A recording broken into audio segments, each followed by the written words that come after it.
my work line, got vision I don't need to see. I'm picking mind over matter, I believe in me. I need to find more hours in the day to breathe. Need to find more power in the way I be. And when my mind turns sour with the painful scenes, I need to scream out loud, I can't stop me. I wanna be the greatest like Rocky. You know I leave them all hating like a hobby. I'm out here making moves like a lobby. And if you ain't with me, it's your loss, see. I got my mind on the facts, I'm a python, grab what I like real fast. Took until I have everything I attack, everything that I lack, everything that I want, and I see, matter of fact. Cause I'm my own worst enemy. Only if I let it be. I can control anything if I can just think carefully. I control my destiny. Deep up in my mind I manifest it.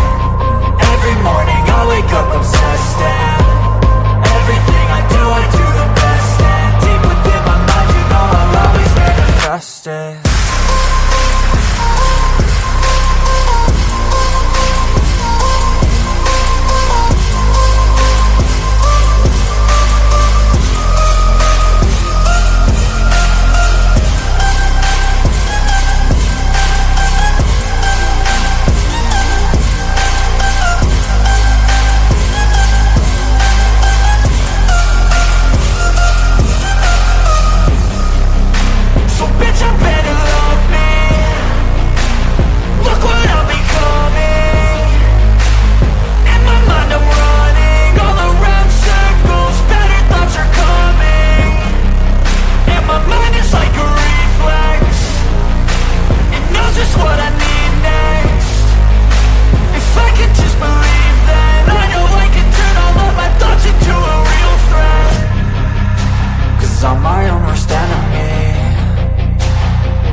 Hello and welcome to MyMindoverYourMatter. My name is Rick. Go ahead and get the show started here. I'm getting my medicine nice and rolled up for tonight. I went to the dispensary today. It's just take advantage when you can. Get my medicine. They had a good deal on the medicine, so I went ahead and I took advantage of it. And it was an okay deal. It wasn't like a great deal, but it was an okay deal. The great deals will happen next month on Green Wednesday, which is the Wednesday before Thanksgiving. Here in Connecticut, we call it Green Wednesday, where they have like really good discounts on marijuana and all different types of products, and really good discounted prices on that day. I'm actually saving my points for that day, so that way I could get a 60% off my purchase. And I'm about halfway there. I'm actually 3/4 there. I need like another quarter to go to get to the mark of $60 off my purchase, which is great. When you get to that point, you're like, yes. And you go to the dispensary and get a nice big discount off your purchase. It's worth it. Okay. Got the medicine all nice and ready. Actually got some gummies too. They got some gummies up in here. They're like, "You want to try the gummies?" I was like, "Fuck it, I'll try it." So I'll let you know how it is. I'll take one tonight. I don't know if I'll take one tonight because I'm smoking. So, but it's good to take it like before you go to sleep. Take a gummy, and all you need is one gummy. Don't eat them all. Don't be like greedy and and eat all the gummies. Because then the next thing you know, you're just not gonna be in a good trip. You're gonna be in the trip to the hospital, taking all those gummies, like pretending like, oh, they don't work. Eat a whole pack of gummies, you're gonna fucking end up getting to the hospital and having your stomach pumped. You don't want that. That's not gonna be a good trip. That's for sure. I do have some news for us to watch, as usual. And let's check in with the chat room real quick. Hey, Chloe. Hey, Abby. What's up? How you guys doing tonight? Hope you guys like the background. It's a little different tonight. I'm trying to change it up every fucking night. Make it kind of appealing and not keep it stale. Like, keep it moving. Like, all right, keep it moving. With that said, keep it moving. Let's get to the news. And you know what we're going to start off with first? I don't. If you do, let me know.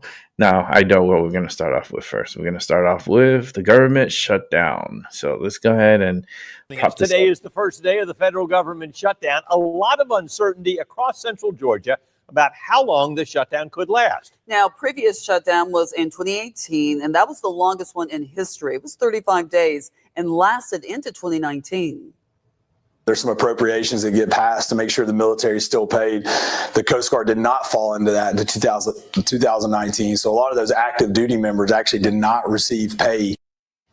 Seth Graham has served as a Coast Guard reservist for 16 years. He says he hopes this shutdown does not have the same impact as in 2019, but that there's really no way to tell right now. He says he received a message this morning to report for his training weekend this month.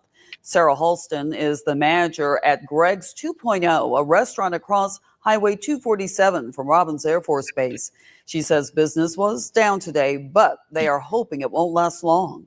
Regardless of what's going on, I feel confident that we're going to be okay. If the base does affect us that much, that the community will pull through and come help us out. The Museum of Aviation announced it will be closed until further notice, and the base made a post saying its social media won't be updated because of the shutdown. Around central Georgia right now, the Ocmulgee Mounds Historic Site in Macon and, as Lori just told you, the Museum of Aviation in Warner Robins are both closed. At Robins Air Force Base, military members still working without pay. Some civilian workers will stay on if they are considered essential. Others are furloughed until Congress passes a budget. In Dublin, the VA clinic will keep offering health care, but other services like hotlines, career help, and transition programs are on pause. Transition program. The National Park Service says trails and open-air memorials will stay open during the shutdown, but areas like visitor centers, concession areas, and even bathrooms are closed. During previous shutdowns, the lack of staffing led to a lack of decorum. You know, we had scientists, that were cleaning bathrooms, and historians and interpreters that were doing other jobs, and therefore their jobs were going undone. And have a very skeleton crew. They have to choose what to do and what not to do. Well, they should have learned during previous shutdowns. Trash piled up, restrooms went uncleaned, and in 2019, there was illegal camping and even vandalism. The president of the National Parks Conservation Association says there are nearly 25% fewer park rangers compared to this time last year due to the administration's cuts. They estimate gateway communities near the parks could lose around $70 million a day, and the parks themselves $1 million a day from lost entrance fees. Who do we blame this on? I guess you're going to have to wait and find out what they're going to blame it on. I guess we're going to blame it on the Democrats, I guess, right? I don't know. Let's see. From military families TSA agents, local New Englanders are impacted by the shutdown. Travel experts say all operations are still running, but people may run into delays. Sheena Loshuto is live at the airport with a look at how things went today. Sheena. Well, thankfully, it was business as usual here at TF Green International Airport today, but experts say there could be delays down the line. Local TSA agents and air traffic controllers among the essential employees reporting to work without pay for now during the government shutdown. No issues at TF Green International Airport Wednesday, with security lines moving steady. And a little bit of proactive planning is really important. Mark Shieldrop with AAA Northeast says during the shutdown, there could eventually be reduced staffing and longer waits. So travelers should factor in extra time when heading to the airport. So delays may be, the primary issue. There are other impacts on the travel industry as a whole, but for travelers, they may not necessarily encounter those. So that relates really to FAA operations internally, training. Those employees will eventually receive back pay for the hours they logged, but there's no word on when that will be. So even if it's not a busy travel day, pretend that it's Thanksgiving and give yourself that additional time and flexibility so you can ride those bumps. And the other thing I think is important to mention is that all these TSA employees and FAA employees are going to be working without pay. Be patient, try to be nice to them because they're really working for no money at this point. And as a result, a little courtesy can go a long way to make sure things move smoothly through the airport. And we spoke to travelers coming from all over today. For example, I spoke to a man coming from Atlanta. He said things were just fine over there as well. It is just day one, and travel experts say those delays are likely to come the longer the shutdown is. Reporting live in Warwick tonight, I'm Sheena Loshuto, 12 News. It makes you wonder how long it's going to last, because if it's about the health care, and the Democrats want to fix the healthcare, you ain't fixing shit. You haven't fixed anything in decades. When's the last time you fixed anything? Like, they want to make themselves like, yes, we did it. We shut down the government. Yay. Crickets. I don't know, man. They're just going to get toasted when it comes to the midterms. And, let me go ahead and resize all these here that I have opened, because I do have plenty for us to watch. But give me a second, and we'll have this up in a moment. Actually, give me a...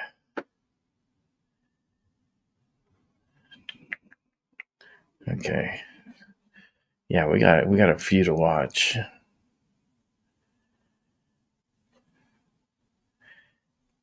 But I wasn't really ready. I thought I forgot to resize all the videos, and I'm like, darn it.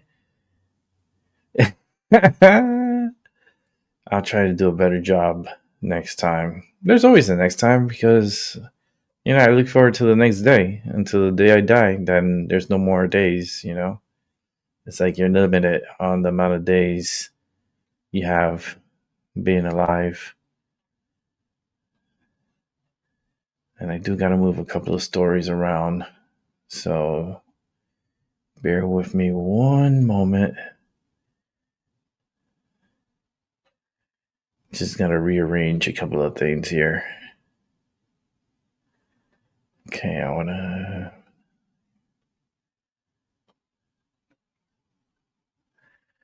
Okay, this one has to come over here.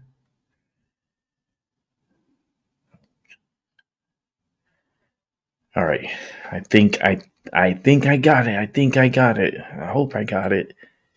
That's all I could do, is hope I got it. Maybe I don't have it yet. A couple of things I gotta still here put together.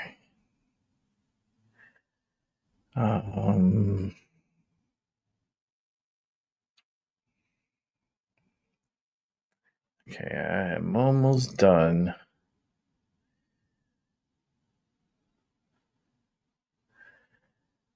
I can bring this one all the way over here.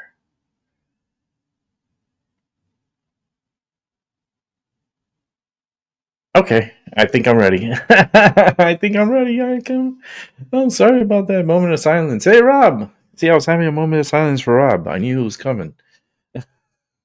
Okay, guys, let's continue on with the show.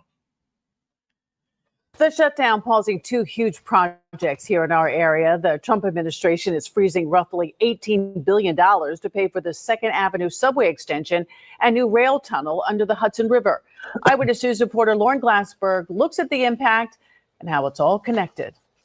Democratic lawmakers blocked a Republican stopgap measure yesterday, leading to a federal government shutdown. And today, the White House retaliated. They're freezing $18 billion in infrastructure funding, including the Gateway Tunnel and the 2nd Avenue subway. The announcement came in the form of a tweet from the director of the Office of Management and Budget. The reason?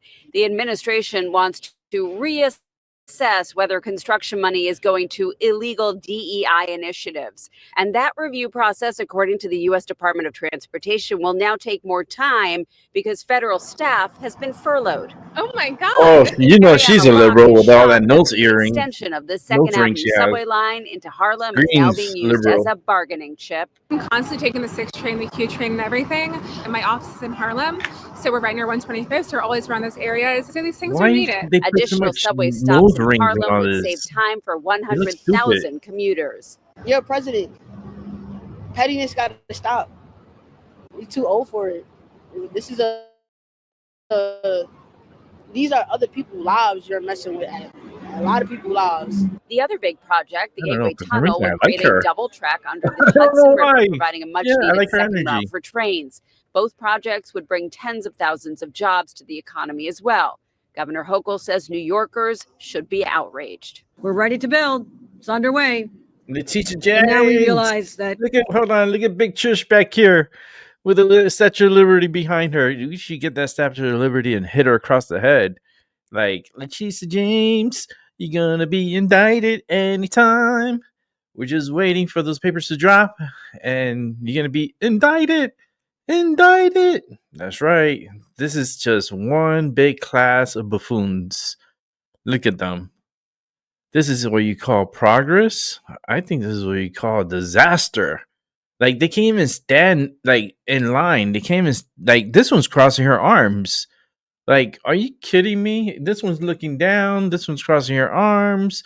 This one back here, like she I don't know what the hell she's on. Like, this is crazy. You know what? I don't even want to hear the rest of what Hochul has to say. I really don't. I don't care for this group of clowns. They're so just I can't. I'm sorry. I just can't with Letitia James. I can't with her. I'm waiting for that day that I see the breaking news. Letitia James has been indicted by a grand jury, and her immediate release as DA is like, I can't wait for that. I'm gonna be so happy. But as the way things go right now, it's slow as hell. And slow on accountability is not good. So let's go ahead and continue on with the news. I can't stand Letitia James. I can't stand that bitch. We are following some international breaking news that I wanted to share with you, as the Associated Press has said that 3 alleged Hamas members were arrested on suspicion of plotting attacks on Israeli or Jewish institutions in Germany. I did want to share with you a live look here from Kaiserslautern, Germany, right here, as I wanted to share a little bit more about this breaking news. 3 alleged members of Hamas were arrested today on suspicion of plotting attacks on Israeli or Jewish institutions in Germany. They are set to appear in court tomorrow, and a judge will then determine whether the 3 suspects can be held in custody ahead of a trial. Germany's federal prosecutor alleged that the suspects have been involved in procuring firearms since earlier this summer. Various weapons, including an AK-47 rifle and ammunition, were found during a raid. 2 of the suspects are German citizens. The federal prosecutor's office described the third as being born in Lebanon. Hamas has carried out hundreds of attacks against Israeli civilians over the years, but has rarely operated outside Israel and the Palestinian territory. So questions will likely be raised over whether the suspects were acting on orders from Hamas's leadership or if they were sympathizers with Hamas or the Palestinian cause. The arrests took place as Hamas said it would study President Trump's peace proposal to end the Israeli-Hamas war in Gaza. So we did want to share the very latest breaking news as 3 alleged Hamas members have been arrested in Germany on suspicion of plotting attacks on Jewish institutions. So a live look like there from Germany. We, of course, will bring you any other developments once we receive them. That's wild. That's wild. They spoiled a big operation that was supposed to happen, a big terrorist attack, and yet they're questioning if they could hold them. Are you kidding me? They should be freaking hung. Yeah, you want to hold the rope. Let me push them. It's just people are just we're living in interesting times. That's for damn sure. Okay, let's keep it moving. Here's a liberal mind hive. Oh, I want to see this one. Welcome to the liberal hive mind. Hey guys, welcome to the Liberal Hive Mind, a channel solely focused on exposing the abundant hypocrisy of the left. Well, every once in a while, I just stumble upon a perfect clip. We got a clip that comes along that just perfectly encapsulates the entire absurdity of the radical left. A clip that can play in isolation, doesn't really need commentary, doesn't need explanation. No, you just watch it and immediately understand what's really going on here. Well, that is this clip that I'm going to show you guys. We got a base dude who shows up at the Antifa protest outside the Portland ICE facility, and he just starts trolling these Black Bloc Antifa groups. And while the clip is absurd and stupid and funny on its own right, I think it actually exposes a much deeper point, and that's really what I'm getting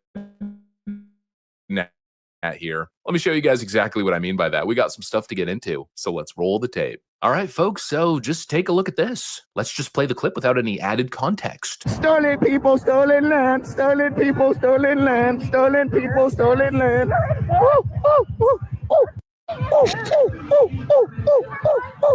Stolen people, stolen land. Why are you Get away from me! Oh my God, the white knight's here! Get away from me! The white knight. Oh my God! I just said stolen people, stolen land. I'm a stolen person. I'm black. Okay. So you're simping for Trump? You're the simp. Look what you're doing. Look what you're doing, simp. Look what you're doing. Bro, do you think I want to be out here? You're supposed to be here. You already know that. Stolen people, stolen land. You're a dumb guy harassing. Stolen people, stolen land. Stolen people, stolen land.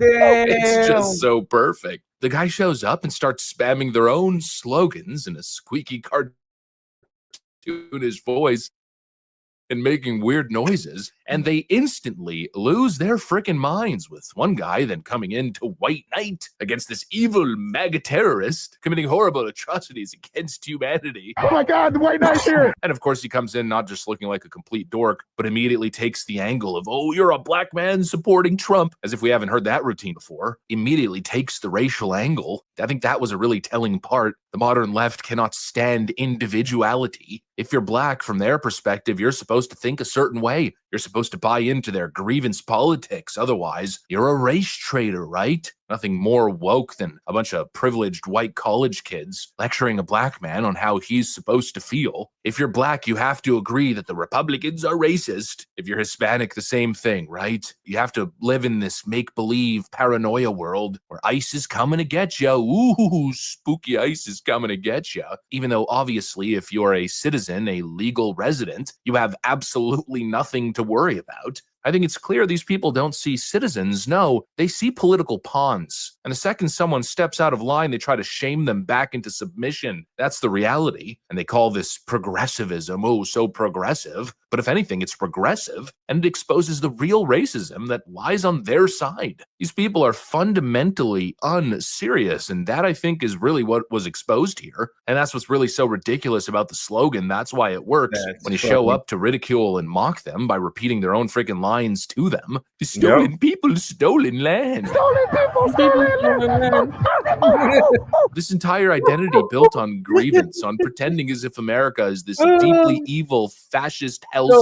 Ooh, stolen people, stolen land. What an oppressive nation. They chant these freaking slogans like a bunch of bots. They're obviously LARPing. 99% of these people don't even know what the hell they're talking about. But what's so ridiculous is that the reality is the exact opposite. America is not this horrible place. It's the most prosperous, free, opportunity-rich society in the world. I mean, could you imagine coming from a war-torn country, coming from a third world country, and seeing these idiots on the streets so unappreciative, so vengeful, hateful, and miserable? There's people who would give anything to come to America. And here we have these privileged clowns pretending as if, again, it's some fascistic hellscape.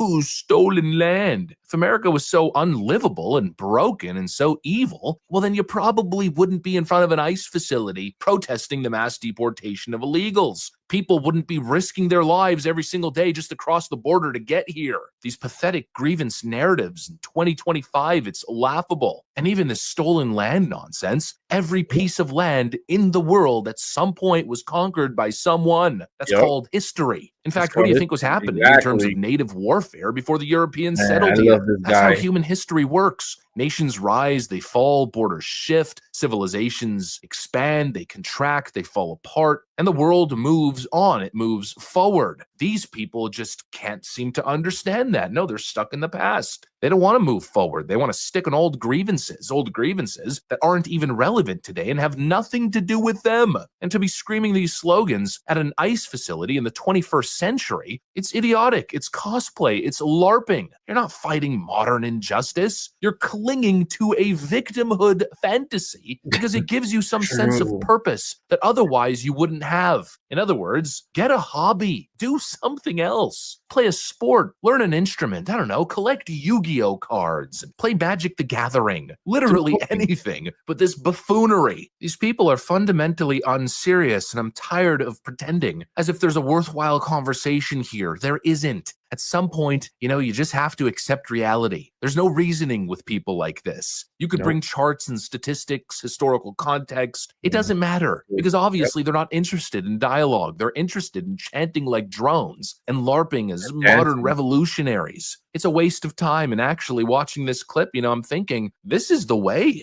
Honestly, I think ridicule is the only effective weapon here. Because clearly these people don't want to have a conversation. I'm sure you guys have seen it. Countless videos of people going on the ground and trying to engage with these black-clad weirdos. They never want to have a conversation. All they do is yell and intimidate and freak out. Lob accusations. Oh, Donald Trump's a pedophile. That's their favorite talking point these days. What the hell's the freaking point? They're so out there, they're so detached from reality, they're so ridiculous that at this point, the only course of action that makes any sense, I think, really is just making fun of them. Ooh, stolen people, stolen land, beep, boop, beep, boop. That's the best strategy because when you strip away the false seriousness, when you turn their slogans into the jokes that they are, it destroys their power, it destroys their aura. Their whole identity obviously rests on being taken seriously. They want to be seen as noble activists, as warriors of justice, the enlightened few standing up against oppression and the fascistic rise of Donald Trump, American fascism. But the moment you repeat their lines in front of them in squeaky cartoon voices, Stolen people, stolen land. The whole facade collapses. The slogans sound as hollow as they really, truthfully are. And that's probably the best tool that we have to open people's eyes. Nothing's going to break them faster than laughter, memes, shitposting, trolling. When you laugh at them, you show that they're not scary. They're not I will walk to the righteous, mirror. they're incoherent. You rob them of the one thing that they so desperately I will are walk around with a desiring, mirror. and that is legitimacy. But nothing they say is big legitimate. They mirror. make no legitimate points. Donald Trump is not a fascist. You're not a race traitor if you're a black conservative. ICE is not the Gestapo. Illegals are not asylum seekers, and certainly not citizens. And so shut up. Just crawl back under the rocks from which you came and allow normal, civilized society to exist without this constant chaos and pathetic performance art. And again, really just to reiterate, it's not stolen land, it's conquered land. There's a big difference. It's time to accept the L and move on. This is America now. And so get with the damn program.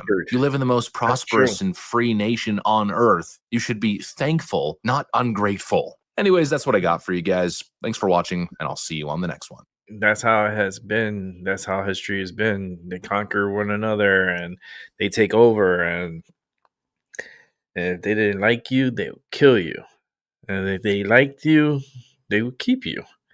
And they use you as slaves and as servants. And yeah, fluffy bumping with the, yeah, definitely.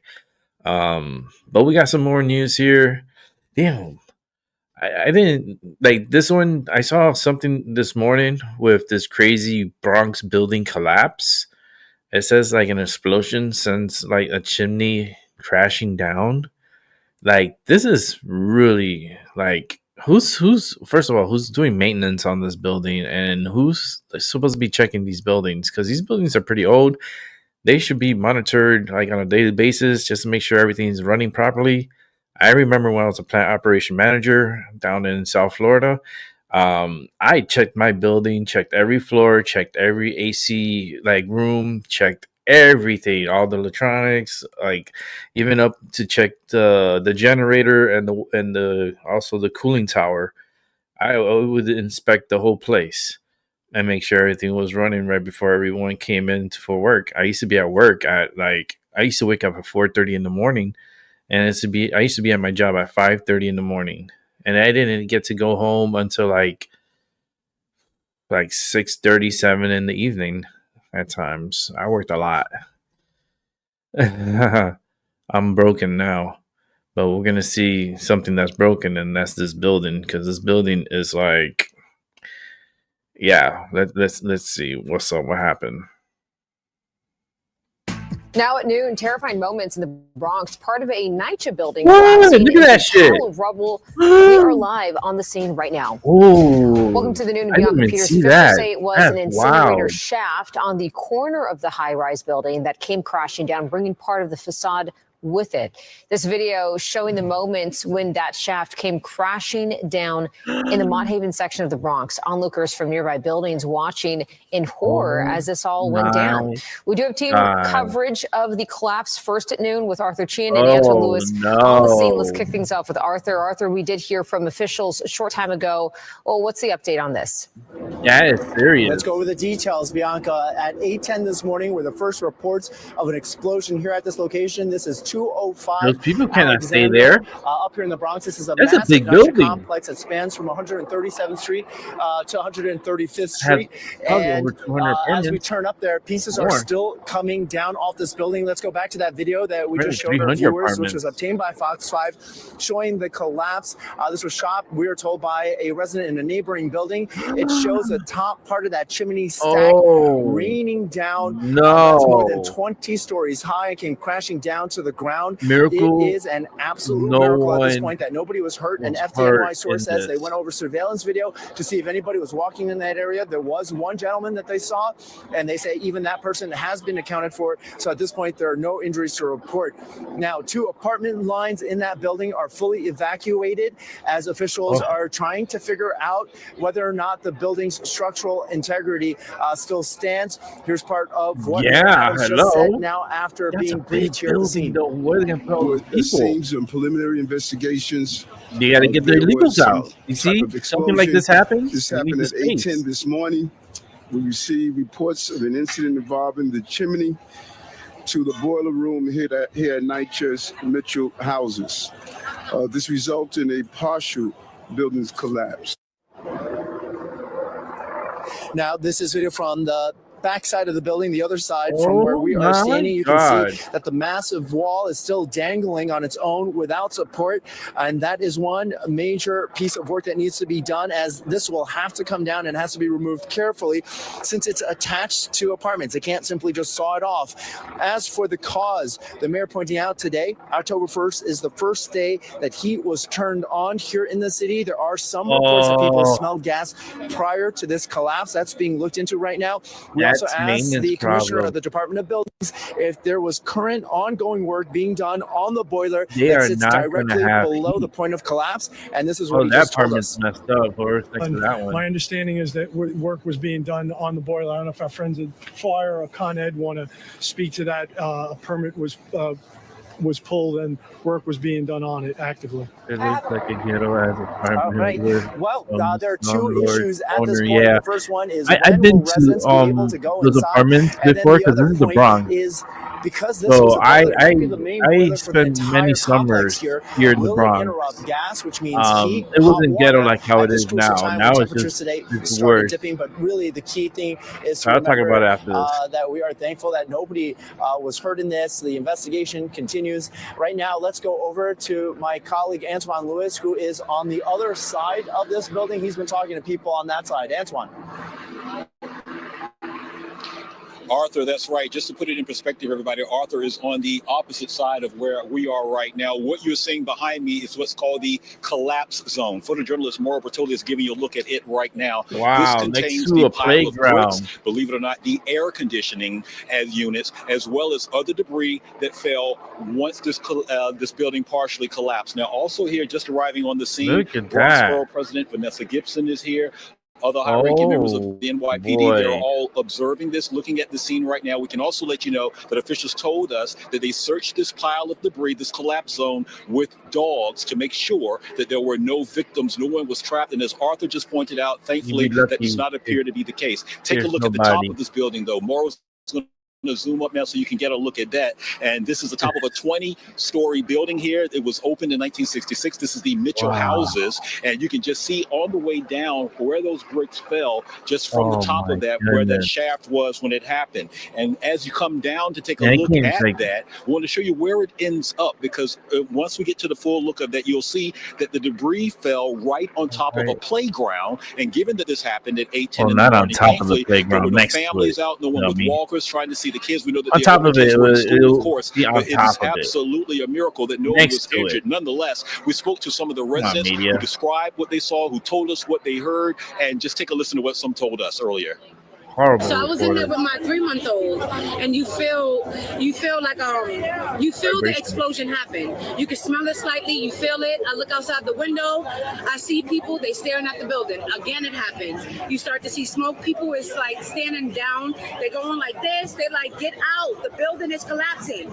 So instantly, I took my 3-month-old, panicked a little bit. My mother was in the building. I got a call from my sister. They were panicked. They were surprised. They heard a big boom.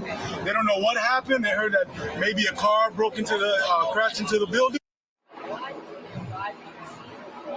Now, as you come back to us live, part of the big boom is right because the expressway is right near us. So a lot of people talking about the trucks, that maybe it was something like tractor trailer or something that was coming around, the corner or down the block here off of Linden Boulevard. But this is, again, where everything took place. This is what's happening here. 1,700 residents, tenants live in this building, live in Mitchell houses, according to NYCHA's website. Again, those that are impacted by this building are being relocated to a makeshift temporary housing. Again, as officials try to figure out who can go where and then impact the people that are displaced, trying to find places for them. Yeah, good luck with all the hotels filled with illegals. Yeah, good luck with that. Especially in New York. You kidding me? Oh, Lord. This is crazy. It's just crazy times we're living in. Very crazy world we're living in. All right, let's go on to the next one here. Oh, we're going to Benny. 1,700 people no longer live there. Yeah, but the problem is, where the hell are they going to put those fucking 1,700 people? Because all the hotels in New York City are full of illegals. And not only that, but even the housing, like homes that would have been available, but they're all taken up by the illegals, and they have taken all. That's why the rents and everything is so expensive in New York, because there's no space. So since there's no space, product demand, the price goes up, and whoever has the money to pay for it gets the apartment. But it sucks. We gotta get rid of all the illegals, and that way we'll have enough space to put these 1,700 people into homes. Like, that's scary, man. That building, oh my god. What? And I grew up in New York. I grew up in the Bronx. I used to be in the Bronx every summer. My mom used to send me here, up here to New York City, and I would be with my aunts and stuff, and I might have passed by that place many times when I was little. Um, but the Bronx then is not the Bronx how it is now. The Bronx how it is now, that's like welcome to the jungle. And back then it was like it was rough, but it wasn't like how it is now. I feel like there's just a lot of like fake, like young little thugs, little hood rats, I would call them. And they start very young. They start like at the age 12, 13 years old. It's just wild. Um, but you don't catch me in the Bronx now. I don't have no business there, and I don't care for it, to be honest with you. Let's see. Let's watch Benny Johnson. See what this is about. What an image right here. What is this? Is an ice cream coming out of an ass? It's coming off of a pony's ass. It's an ice cream pony ice cream coming out ass like shit on a. Okay, I don't understand this. Let's watch. On Netflix movies are made. The creamy poop of a mystic unicorn. Totally clean, totally cool, and soft served straight from a sphincter. What's up, guys? Benny. Elon Musk is saying cancel Netflix for the health of your kids, and that he himself has canceled his own Netflix account. Not because he can't afford it, he's the richest man in the world, but because Netflix is actually woke garbage. And now, because of Charlie Kirk, of all people, this culture war is hitting a head. And we're going to talk about exactly why millions of people are canceling their Netflix subscriptions, why Netflix stock is absolutely tanking. I still have my Netflix collapsing totally in the red. And you can see it is on a massive my phone plan this month. I don't really pay for it. Why is that happening exactly? Well, because one, Netflix executives and people who work at Netflix, key creators, have had their posts about Charlie Kirk resurfaced, found out. So many of the top Netflix brass hated Charlie Kirk, called him a Nazi after he was shot by a transgender activist, and also were upset that anybody was venerating Charlie, that anybody was even memorializing Charlie Kirk. Some of the commentary has been despicable from Netflix creators like this. And when you look at Hamish Steele, here's Hamish Steele. He works for Netflix, right? Who cares what he does? He creates a children's show that has extremely divisive, totally radical, completely sick sexual undertones to it for children. Here, I'll give you just an example. It's not the park. It's me. I'm trans, Norma. And everyone at school knows, and everyone at home knows. And being here, it's like a whole new place. I can just be Barney, and I can choose and when I tell people. I've never been happier. And that's saying something when I spent today chased by terrifying zombie mascots. Okay, you can see, look, does this, look, why is this part of a children's show? Wait a minute. I had to pause it. Benny Johnson, you just too much, dude. What is going on here? This is Netflix? Why would Netflix put this is a trans cartoon for children? Like, why manipulate the younglings' minds You know, why are they trying to infiltrate with this bullshit? You know, it's like they just push. They're always pushing this agenda, man. What is going on? Let's keep watching. Why is this part of a children's show?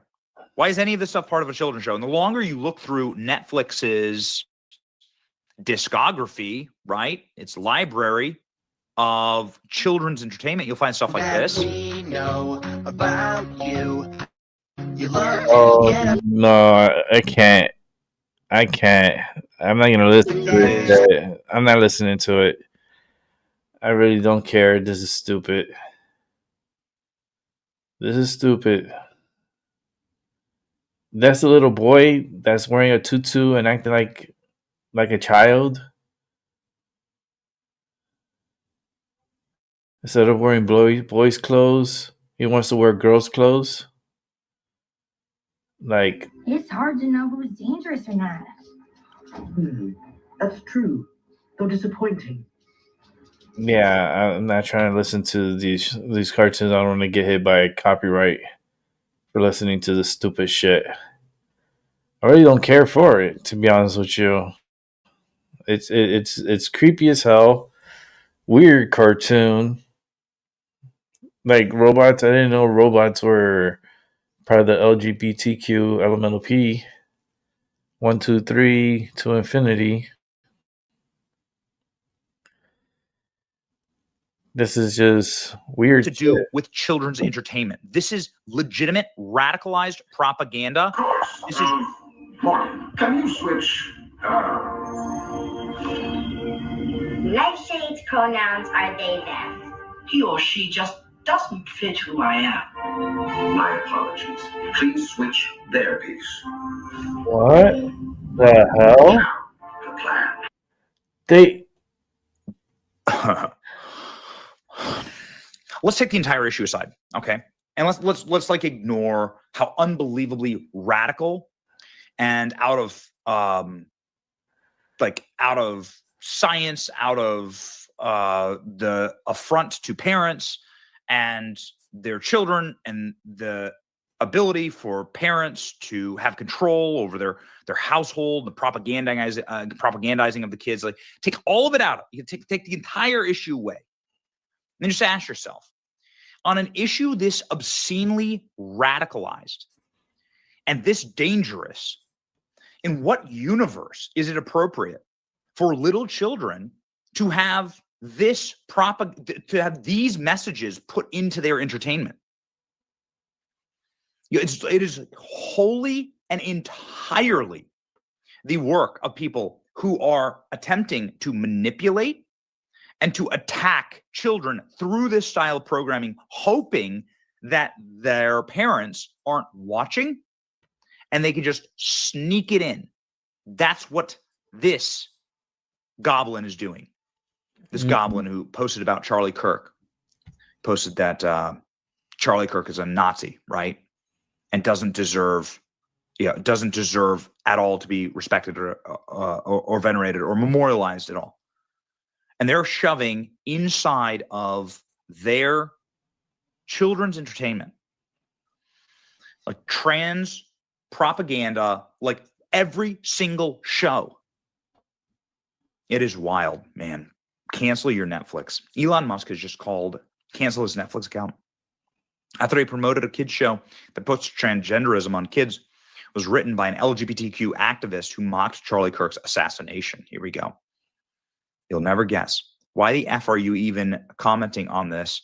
Your sympathy for any of the families you slaughtered, weapons, random Nazi gets shot in public statement. You're so evil. There you go. Charlie Kirk's just a random Nazi who probably deserved it, right? Yeah. This is not okay. Cancel Netflix. Netflix appears to openly boast about discrimination against white people.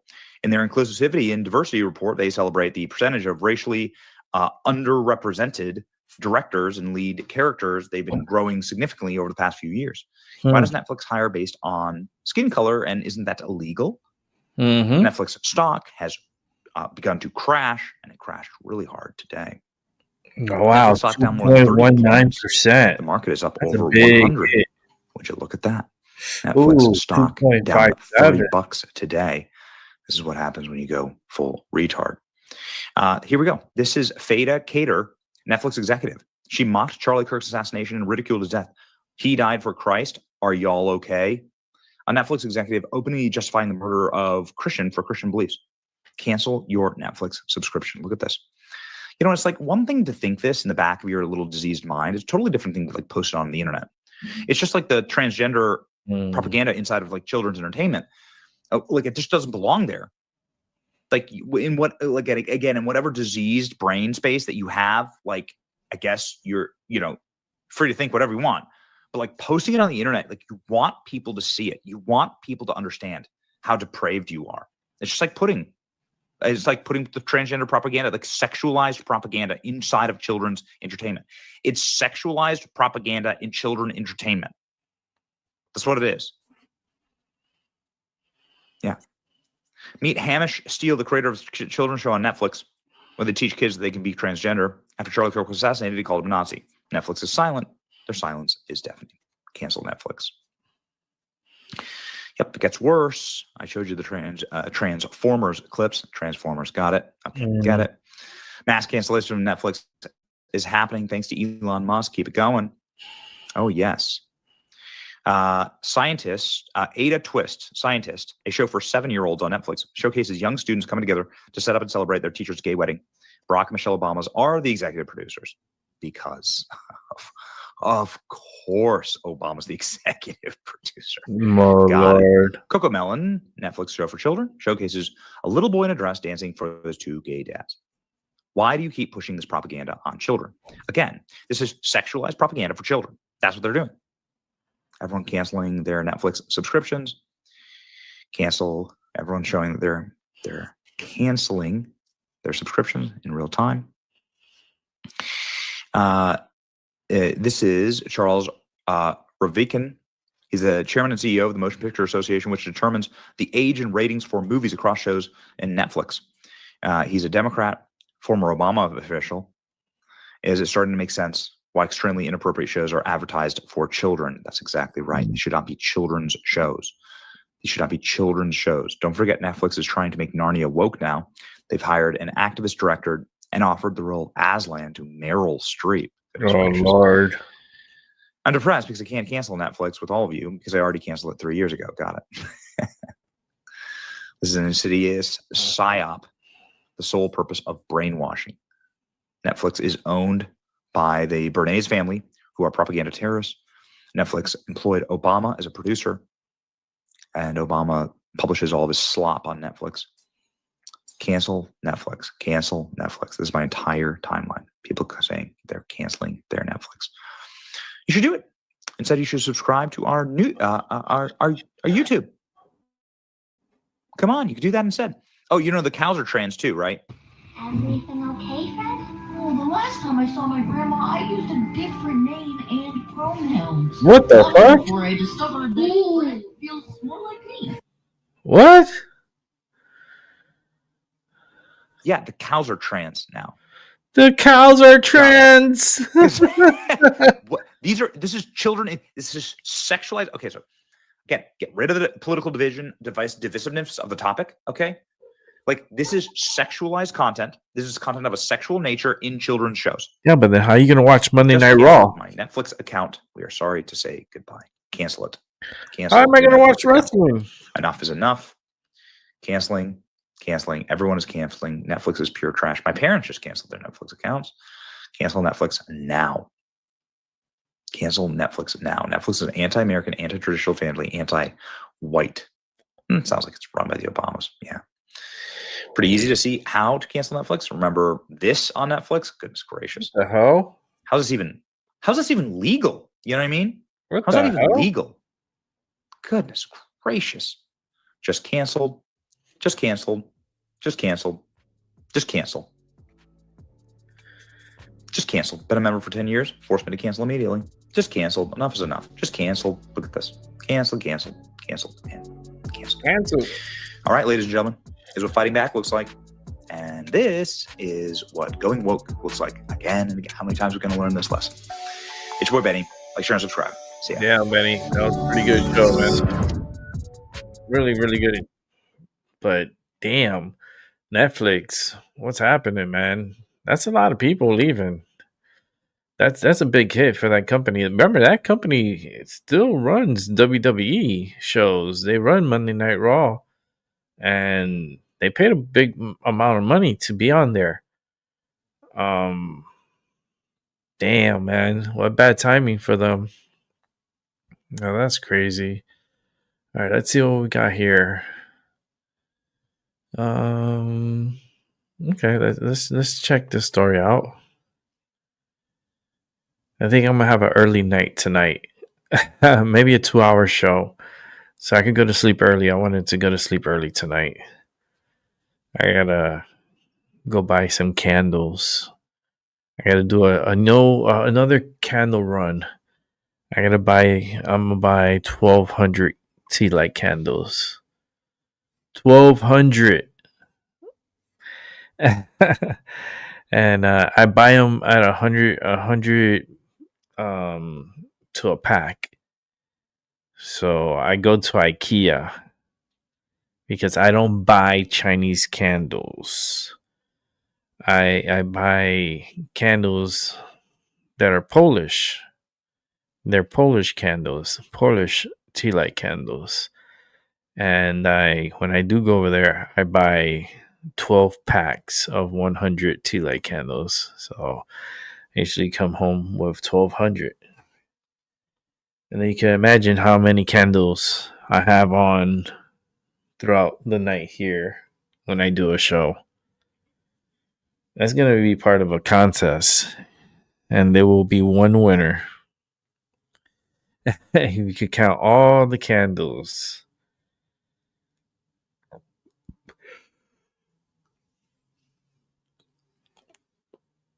Nice and stretch. I saw the chiropractor today, so I'm like a little off. I'm actually going to be seeing the chiropractor 2 times a week starting next week, every Monday and Thursdays. I'll be seeing the chiropractor. And then I'll be having physical therapy also in between that. So the chiropractor will be Mondays and Thursdays, and my physical therapy will be Tuesdays and Friday. So I'm going all out on my spine, on my neck. I'm really going to make a good push to get really loosed up and ready for the winter, because this is what happens when the season changes from... It happens 2 times in the year, and it's like spring and summer to fall, because it's like the warmth with the cold, and then it's like my body's like the nerves are fighting, so it's like I don't feel good. All right, let's see what's next. Okay, all right, let's watch this one then. Here we go. Now from Fox, I am Andy Mack. Let's turn our attention right now to Chicago, as an early morning raid in a Windy City apartment building Tuesday has local leaders vowing they'll continue to fight back against the Trump administration. A live look there at Cloud Gate in the heart of that city. Federal immigration officials say they have no plans to end their immigration operation. I want ice to show up there and right now by Fox's Chelsea Torres on the ground in Chicago. Chelsea, the feds say they were targeting a Venezuelan gang members in that apartment. What more can you tell us? Federal agents had intel on 6 high-profile targets at that apartment who actually may be affiliated to Trenta Aragua, and some of those actually caught this month: a child sex offender, a burglar, and even a member of that Venezuelan gang. Now check out this video. Hundreds of federal agents surrounded this apartment on the south of Chicago early Tuesday morning. Officers flooded into the building on foot. Others landed on top of the complex by a helicopter. DHS then told Fox that agents arrested nearly 40 people in this raid, but they did not verify if any of them were those suspected gang members. That was a known empty apartment complex that the city knew of, that it was known TDA members were in that building. We knew there were going to be weapons in that location. There were people living in squatting in vacant apartments. Meanwhile, anti-ICE protests are also continuing around Chicago. Just last night, actually, hundreds of people took to the streets to oppose Operation Midway Blitz, even blocking a street downtown. And hours ago, the Illinois governor went after President Trump, saying Chicago is just not a safe city. The President of the United States falsely claims that Chicago is crime-ridden. It is not crime-ridden. We are not in the top 25 or 30 cities in the country, big cities in the country, for violent crime. Although yesterday's protests were peaceful, over the weekend riots outside a West Side Chicago ICE facility broke out. 5 people are now facing federal charges. And as for that Operation Midway Blitz, Andy, that started back in early September, ICE already tells us they've arrested well over 800 illegal immigrants. Andy? All right, thank you so much. So very interesting how we're kind of melding these two major stories together, the crime crackdown, but also the federal government shutdown. Have we seen any sort of difference between yesterday and today? Yeah, so far, no big differences, really, Andy. And actually, when the governor was talking earlier today, he mentioned how President Trump is going to have all of these operations for getting these, like, say, the National Guard out to different cities, such as Memphis. But then, you know, he even mentioned the governor was talking about his own workers, federal workers in the state, and how, you know, their future now looks a little unsure because of this shutdown. So at this point, it really is just a moment of waiting to see what happens next. Yeah, what happens next and how long this federal government shutdown lasts. All right, Chelsea, thank you so much. Let's quickly shift gears. We're joined right now by Anna Giaratelli from Washington Examiner. Anna, thank you so much for joining us. And even though it's day number 1, the operations in this immigration crackdown continue. Can you explain? Yeah, you know, we just found out today that the Department of Homeland Security's Border Patrol and ICE officers have arrested 800 illegal immigrants in Chicago and the Illinois area since September 8th. That's a massive number for ICE to be going after people. And this is just days into getting help from the Border Patrol. And what the Border Patrol, ICE, and the Department of Homeland Security are telling me today is that their mission is not going to stop.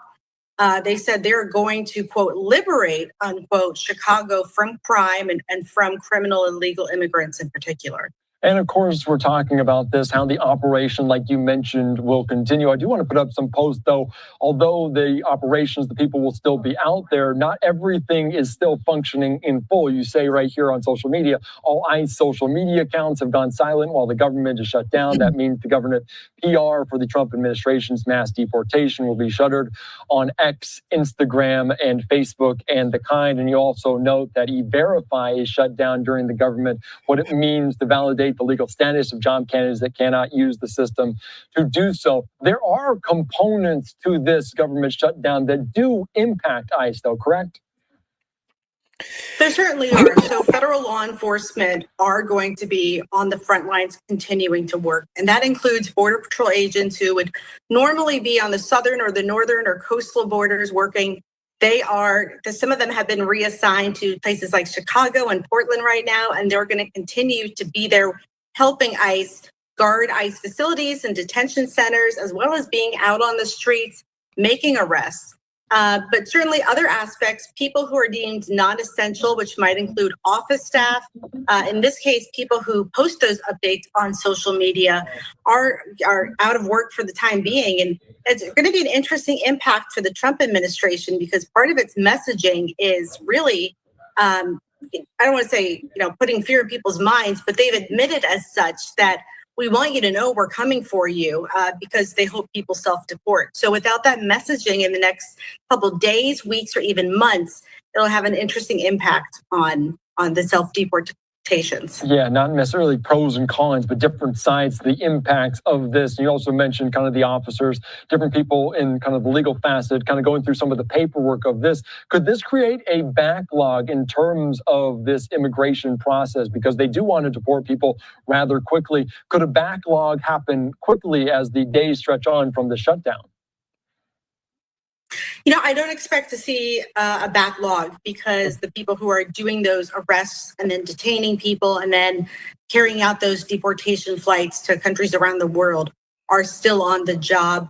the impact is that they're not going to be getting paychecks. And so, today, tomorrow, not really a big deal. But, in a week or two, if this continues and goes longer than that, that's when people are really going to start feeling it. And you're going to start seeing those frustrations grow from employees.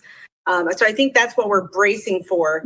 I spoke with Border Patrol agents in 2019 during the last shutdown. And once it got into several weeks, they started saying, we're doing this hard job, but we're not getting paid. And we don't have a desire to show up, but we're going to continue to do our jobs. Yeah, that is so very interesting. And you also posted this saying the DHS talking about ICE Border Patrol. They've arrested more than 800 illegal immigrants in Chicago.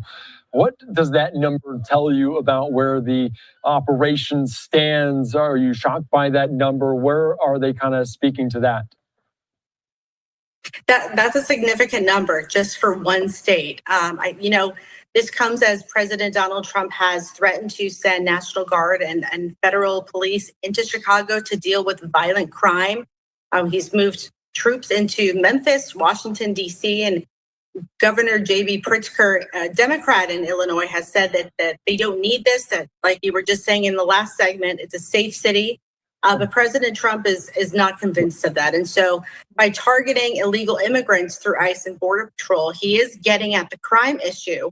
But he's sort of doing as much as he can. We don't see the National Guard in Chicago right now, but he is taking a significant bite out of the illegal immigrant population in that area. All right, let's keep it moving. Employed former MSNBC anchor Joy Reid is outlining the scary so-called fascist agenda President Trump and Republicans are imposing on America. But honestly, it doesn't sound half bad. Watch this. We are in a fascist moment. And what that means is a right-wing, white nationalist, white supremacist moment, and that is centered around hierarchy. If you go back before the 20th century, there were no income taxes, there were no regulations on business. You could earn as much money as you want, leave 100% of it to your children with no taxes. Right. That's the world they want back. So, Jesse, you're a fascist. What's your take? Well, if fascism is wanting regulation, estate, and income tax cuts, then I am the biggest fascist of all time. And that would make the entire Republican Party fascist and a healthy slice of the Democrat Party fascist as well. As you said, I haven't seen her tax returns, but I would bet she pays her tax people very well to reduce her income and reduce her estate taxes, and is doing everything possible to accumulate as much wealth so she too can pass it on to her children. It's what every smart, functioning person does in this country, because you want your children to live a better life than you. Jessica, I'm not going to say anything else other than fight with him. Go ahead. She doesn't need any encouragement. Yeah, I'm also kind of good on this one. Like, if you're going to describe the authoritarian moment, go with masked ICE agents and militarized cities. Don't go with tax code, I think. They've really lost the thread. When she describes the Republican agenda, 85% of the country says, oh, that sounds pretty good, actually, right? Do you want more economic growth? All the things that she just described would actually help goose the economy. Like, let's actually do these types of things, especially on regulations. President Trump can do a bunch, but still, there's so much more to go. And it would actually benefit a lot of African-American communities, minority communities, if you could let them do things that they want to do. And also, if I don't know if she has children, but if you're a farmer in America or a rancher and you've worked your entire life, you shouldn't be able to give that to your children. That's outrageous. It's sort of like Bernie Sanders. He's made millions of dollars on books about how bad capitalism is. To me, Bernie Sanders always seems like somebody who gets the joke. I don't think she does. Very clearly she doesn't. So that's why she is a joke. Greg, go ahead. Could you just show a two-shot of them again? This looks like, at least to me, like a public access channel show called Prison Talk. They're both wearing different styles of stripes. Did you notice that? She's the one on the right's wearing green stripes. The other one's more chalky, thick stripes. Could be an idea for a show. I'd love to produce it. The difference between Bernie and Joy is that Bernie understands there's certain words you don't use because they're demonizing. And in this case, it's she's still calling people fascist after Charlie Kirk. And we have to, as we know, the left commits acts of violence of a political nature. The right acts of violence are from within, a beef, a deranged connection, an unstable conspiracy, not a greater political aim. And the greater political aim is often primed by an external persuasion. So she is continuing with this external persuasion, this demonizing buildup, knowing the outcome, whether it is ICE shootings, shooting Trump, trying to kill Charlie Kirk. She has no problem calling people Hitler, fascist, authoritarian. What does that say about her? Not much. The thing they always miss, just to take us out, is that Churchill, I'm going to paraphrase Churchill, which is that capitalism is the absolute worst form of government, except for all the others. And that really sums it up. They didn't get that memo. Click here to subscribe to the Fox News YouTube page to catch our hottest interviews and most compelling analysis. Here, we're going to go back to let's come back to me for a second. Oof, I hope you guys are having a good night. Oh, man, I went to the chiropractor today. That shit I went for my evaluation. So I got to see the chiropractor for like the next 4 weeks before winter comes, because that's like I set up now during the fall. I get myself really worked out, like maneuvered with my therapist and with the chiropractor and working on my spine. It's a mission, man. It's not easy. It's not easy at all. But I have another video here of the liberal mind hive, which I like. I really love his work. He does really good work, and it's very, very smart. I like good, smart people. Let me see if I have everything here all set up. How Trump says it. We got to protect our smart people. This is the damn truth. Got to protect the smart ones. Don't let the dumb ones come and overtake. Don't let the liberal ones come over and try to take over. That's crazy right there. But yeah, let me see. Just got off work and I'm off tomorrow. Yes. Nice. Yo, Seven, if you would like to pop on tomorrow at some point, because I'm gonna be on with Tyson DeLacruz tomorrow. Because tomorrow's Thursday. You know what that means. That means I gotta put the banner, so I'll save my voice. But yeah, Tyson will be here tomorrow, so I'm looking forward to it. I'm pretty sure I have a couple of questions in mind I would like to talk about, and I'd like the chat room to also participate and getting the conversation going. Because we do look at the chat room and we look and we acknowledge.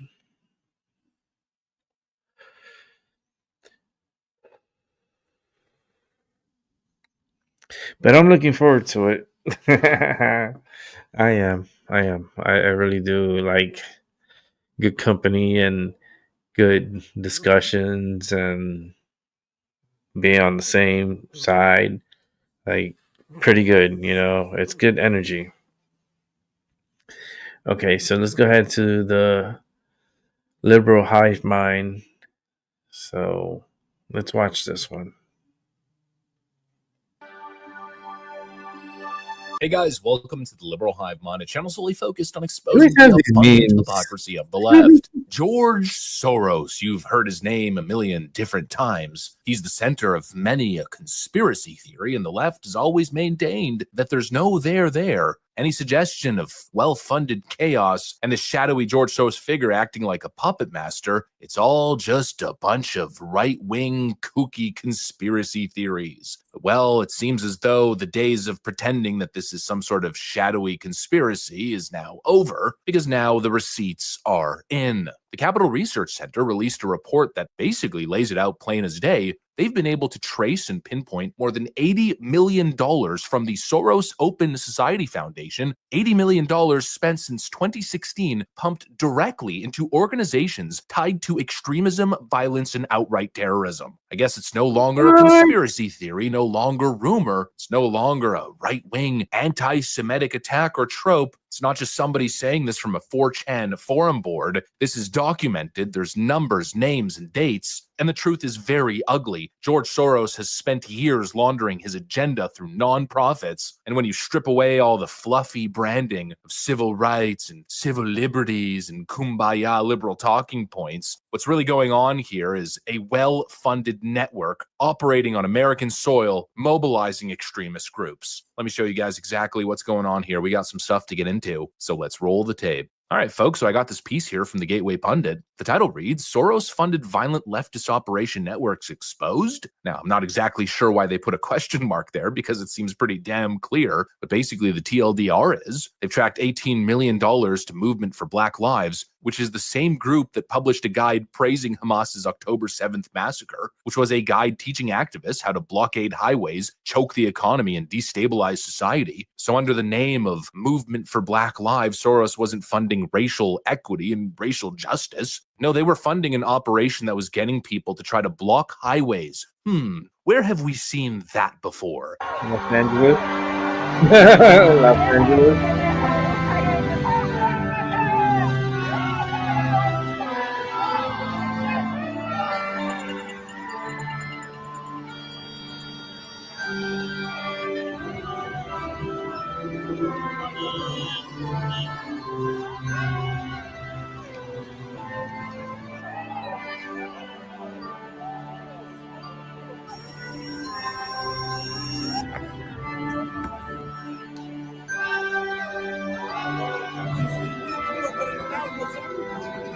Yeah, more like funding people who are openly endorsing terrorism and sabotaging American society. They've also traced $2 million to the Sunrise Movement, which again, on surface, just seems like some tree-hugging nonsense. But this group actually backed the Antifa-linked Stop Cop City gang, the same group that was charged with domestic terrorism for torching construction equipment, attacking cops with firebombs, and trying to shut down a training facility meant to keep communities safe. We were covering that story, which was happening in Georgia, I believe, 2 years ago. So under the guise of funding climate activism, they were actually funding anarcho-communists that were throwing firebombs and attacking police officers. Then we've got $2.3 million to Al-Haq. This is a person who's formerly tied to the PFLP, a designated terrorist organization with blood on its hands. The U.S. government recognizes them as terrorists, and yet the Soros Foundation is cutting them checks. And so that's where some of the money is going, into the pockets of people who glorify terrorists, who riot in the streets and destabilize America from within. And that's obviously just the tip of the iceberg. We're not even getting into all the DAs and prosecutors that he's put into office. The same people who refuse to prosecute these domestic terrorists on the streets, the same people who time and time again allow Antifa to burn, attack, harass. And actually, interestingly enough, after this report was released, the Soros PR machine actually responded, quote, "We condemn terrorism. This is just a political smear." Freaking spare me. You don't get to say that you condemn terrorism while literally funding it on American soil. That's like saying, oh, we don't support arson after funding the guy who burnt down the Tesla dealerships. What an absolutely pathetic response. And again, it's the same thing that we always say. Who is funding these people? You have these kids in Portland who are outside that ICE facility every day. Do these people not have jobs? When we see a protest happening on the other side of the country and then a bunch of people are being bussed in, well, who's freaking paying for that? Someone's got to be funding these people. And then, of course, you see what these black-clad anarchists are up to on the streets. You know, here's the current video that's going viral all over the internet. Hey, what are you doing? Hey, I didn't do anything. You get out of here. Don't try to hit me. Get out of here. Well, I have Get out of here. Don't come back. Get away from me. You again? Get away from me, sir. You're pushing me onto the road. Get the out of here. Let me move. Let me get out. If you're gonna let me get out. Hey, sir, stop. Stop. Walk. What are you doing? Why are you so mad? I didn't do anything. You did. What did I do? Walk. I haven't done anything. Walk. Come back. Watch out. You come back, I'm gonna smoke you, dude. Really? Yes, really. I'm Why? gonna smash that camera. Stop it. Stop. Sir, stop it. Stop sticking your camera at people's fucking face. I have the right to be here. Okay, did I say? I have the right to be here.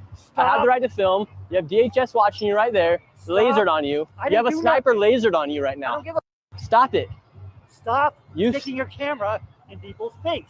I didn't do anything wrong. You have a sniper on you right now.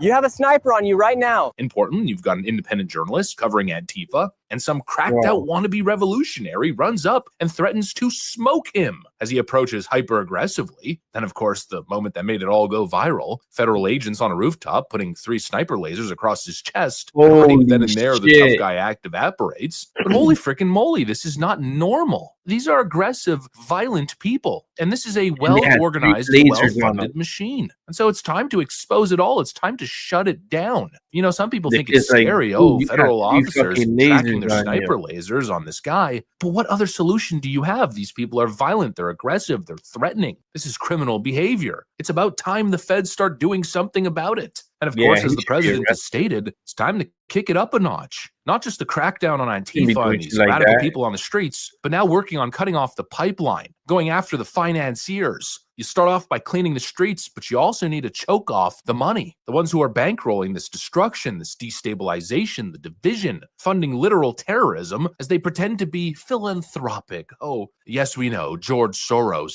For a moment, I would have man he is. I would have pulled his back down. Well, now it seems we're collecting receipts. We're finding out who's funding the groups that are glorifying terrorism, that are calling people to get on the streets and sow chaos. It's time to launch full-on investigations, track the money, find the groups that are funding this stuff, and shut them down. He shouldn't be walking by himself. Because trust me, once there's actual threat of consequence, and once the money dries up, well, then I'm pretty sure that's when this all ends. Because it's all should have a massive bodyguard. LARP. If there's actual consequences, At least to a the few crime, bodyguards. and if there's no more USAID bucks and other NGO You bucks, get little pouring people like in, this, these people like, will step up and disappear. shit. At least a good chunk of them. It's time to uproot the entire domestic terrorism ecosystem. Anyways, that's pretty much what I got for you guys. Thanks for watching, and I'll see you on the next. Crazy. Thank you, Liberal Hive Mind.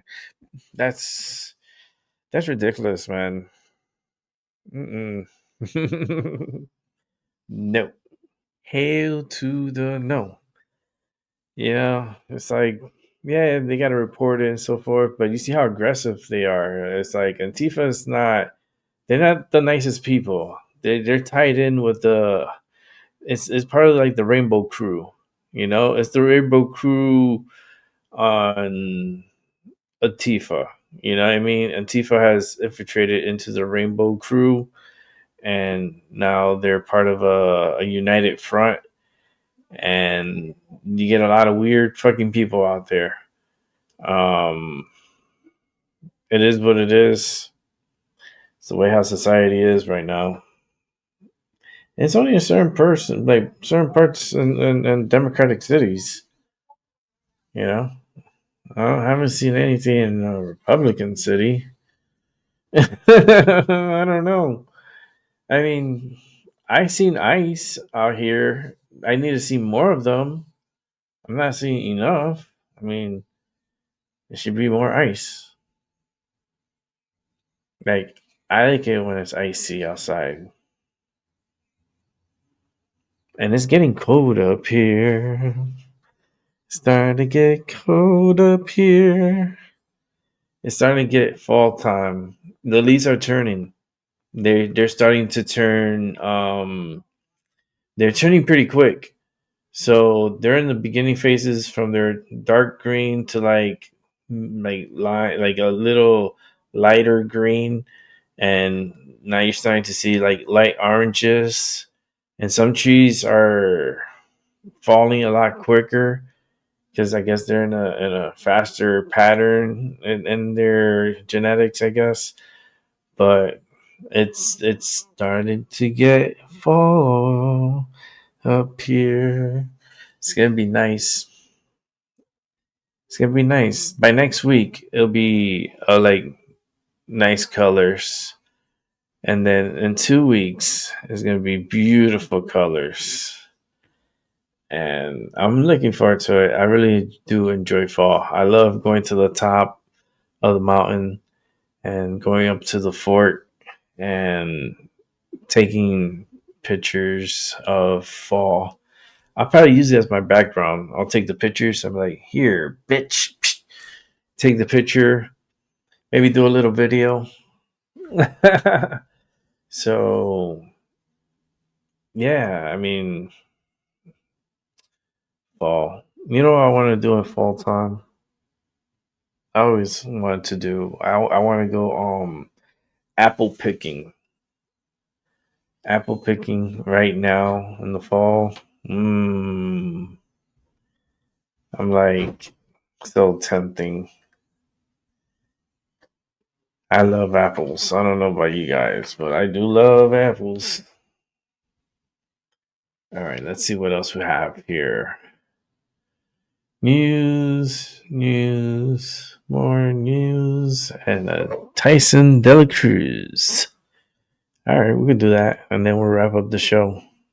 Yeah, let's go ahead and set this up. And let's watch. Expect to hear from the House Minority Leader, Hakeem Jeffries, as critics are warning that he and top Senate Democrat Chuck Schumer, speaking of which, have no path forward after plunging the country into this government shutdown. There's no other option out of this. I don't see how this ends other than Senate Democrats folding. The White House moments ago blaming Chuck Schumer for shutting down the government to appease his far-left critics. Listen to the vice president. Chuck Schumer is terrified she's going to get a primary challenge from Alexandria Ocasio-Cortez. The reason why the American people's government is shut down is because Chuck Schumer is listening to the far-left radicals in his own party because he's terrified of a primary challenge. Senator Schumer was offered a chance to respond earlier today, but ran into some trouble. Listen to this. Every Republican who's gone on TV the last 12 hours or so has called this the Schumer shutdown. What do you say about that name?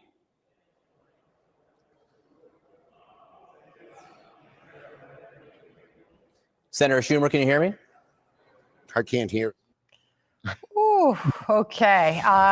David Avella is joining us now. GOPAC Chairman Megan Hayes is here, former Biden Director of Message Planning. Some unfortunate timing there, Megan. I'm not sure.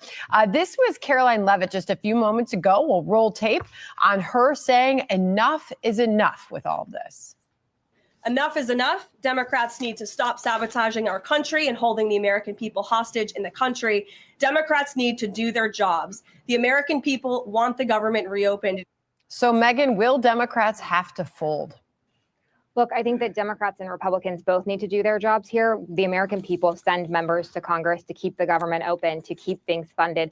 And Donald Trump was sent to Washington to lower prices.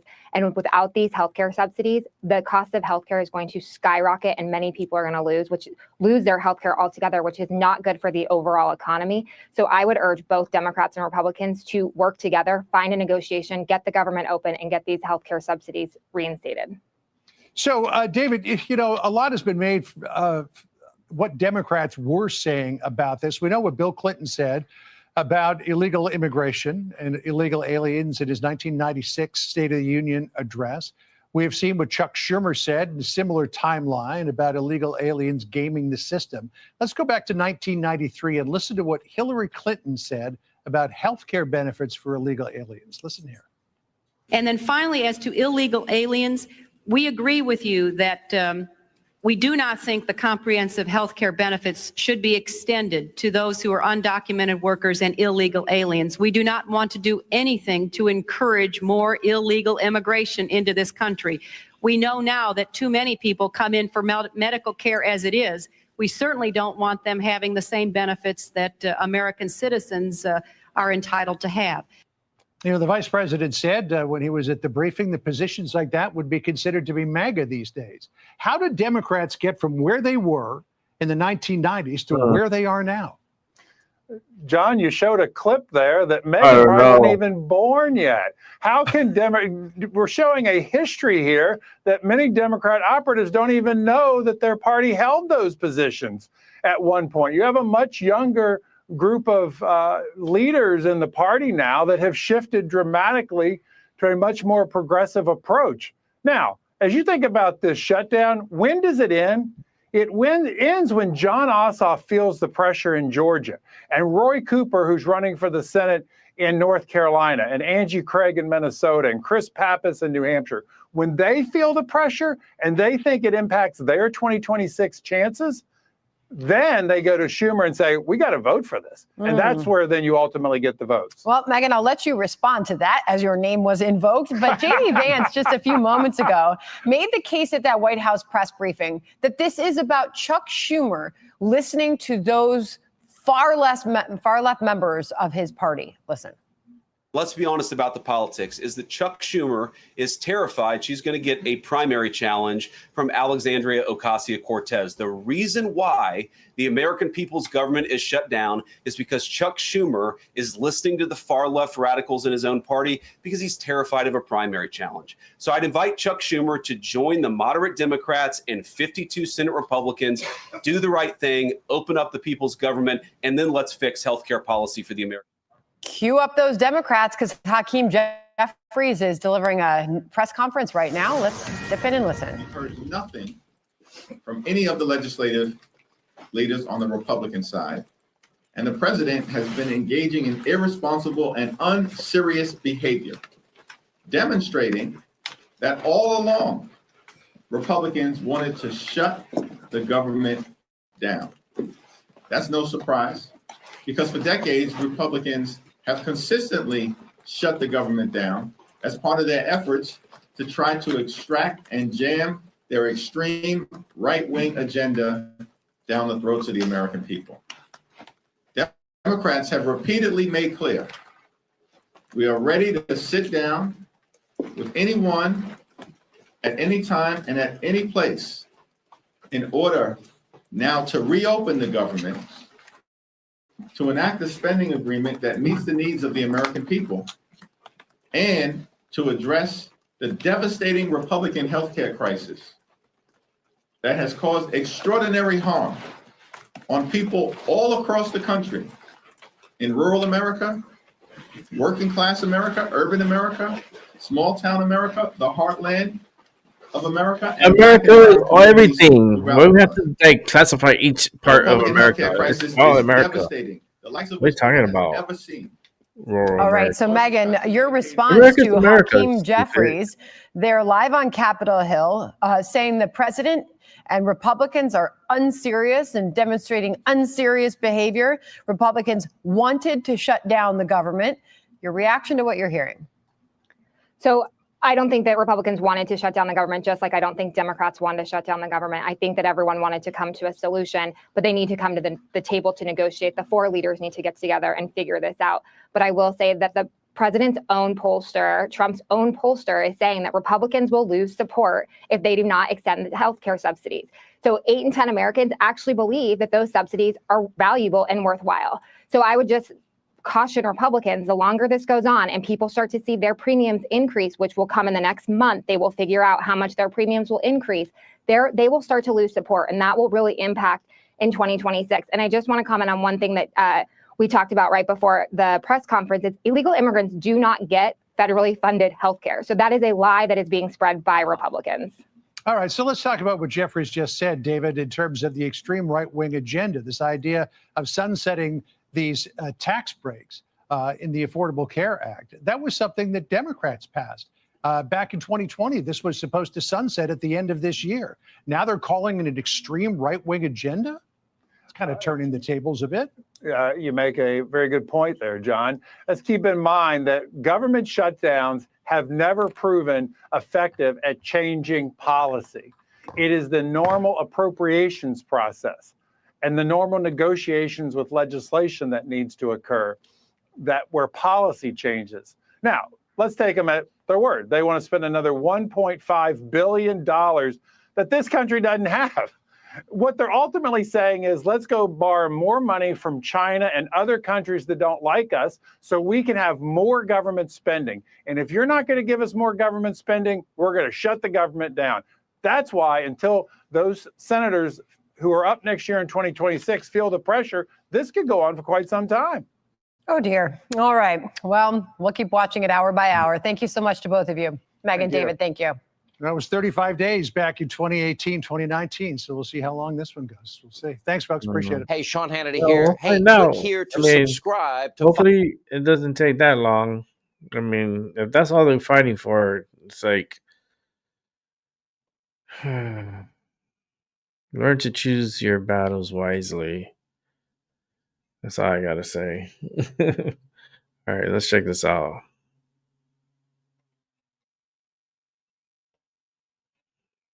All right. Oh no, my cold bros are foaming. Not good, dude.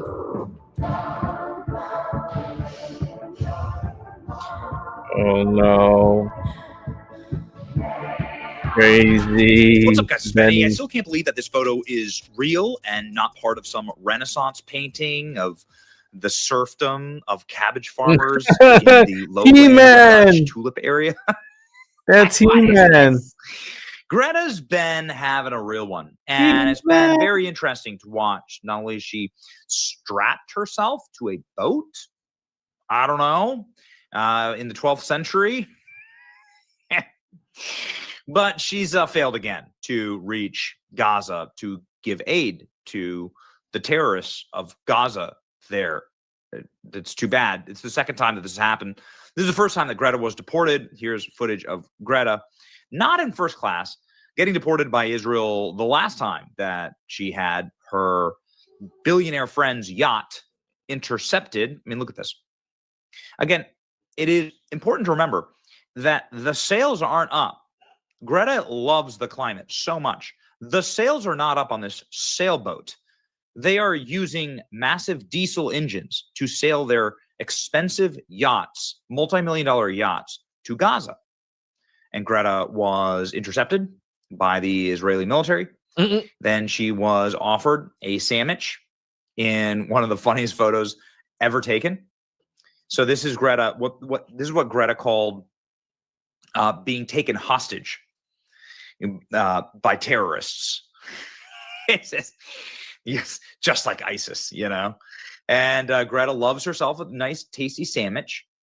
And she just like went right back to the Make-A-Wish Foundation and said, I have a wish. I want to make a wish again. I want to be a 12th century peasant farmer yelling at my kids for not harvesting enough cabbage. What is this? Yeah, So they set off He-Man. again. They got another billionaire's yacht, and they decided to sail to help the terrorists in Gaza. And it didn't work great, you know. Didn't work great. You know my stance on this kind of stuff. Just stay the hell out. I want America to stay out. I want the war to end. I don't want there to be a war. But like, if you're going to sail into an active war zone, then you might, you should probably have some like experience, some tactical experience, right? Instead, they set their own boat on fire. This is what happened. They literally fired a flare. The Tunisian authorities, they said that Israel bombed them. The Tunisian authorities, they were in Tunisia at the time, said that they like lit a cigarette and like started their own boat on fire, or they misfired a flare. Anyway, they claimed that they were under attack, but it really was these guys just being, completely retarded. Anyway. I don't know. That one I thought that was was a the drone first ahead. mishap. Greta's haircut was the second mishap. The other funny, God, look at that hair. hysterical thing to happen to, again, the Make-A-Wish terrorist sympathizers here is that all of their radios were taken over by I don't know who. I assume it's the Israelis. And they just pumped ABBA. Don't know what it was exactly. And right now they're jamming our VHF, as you can hear. We do not know where this is coming from, the sound, but other vessels are experiencing the same thing. They're jamming our radio.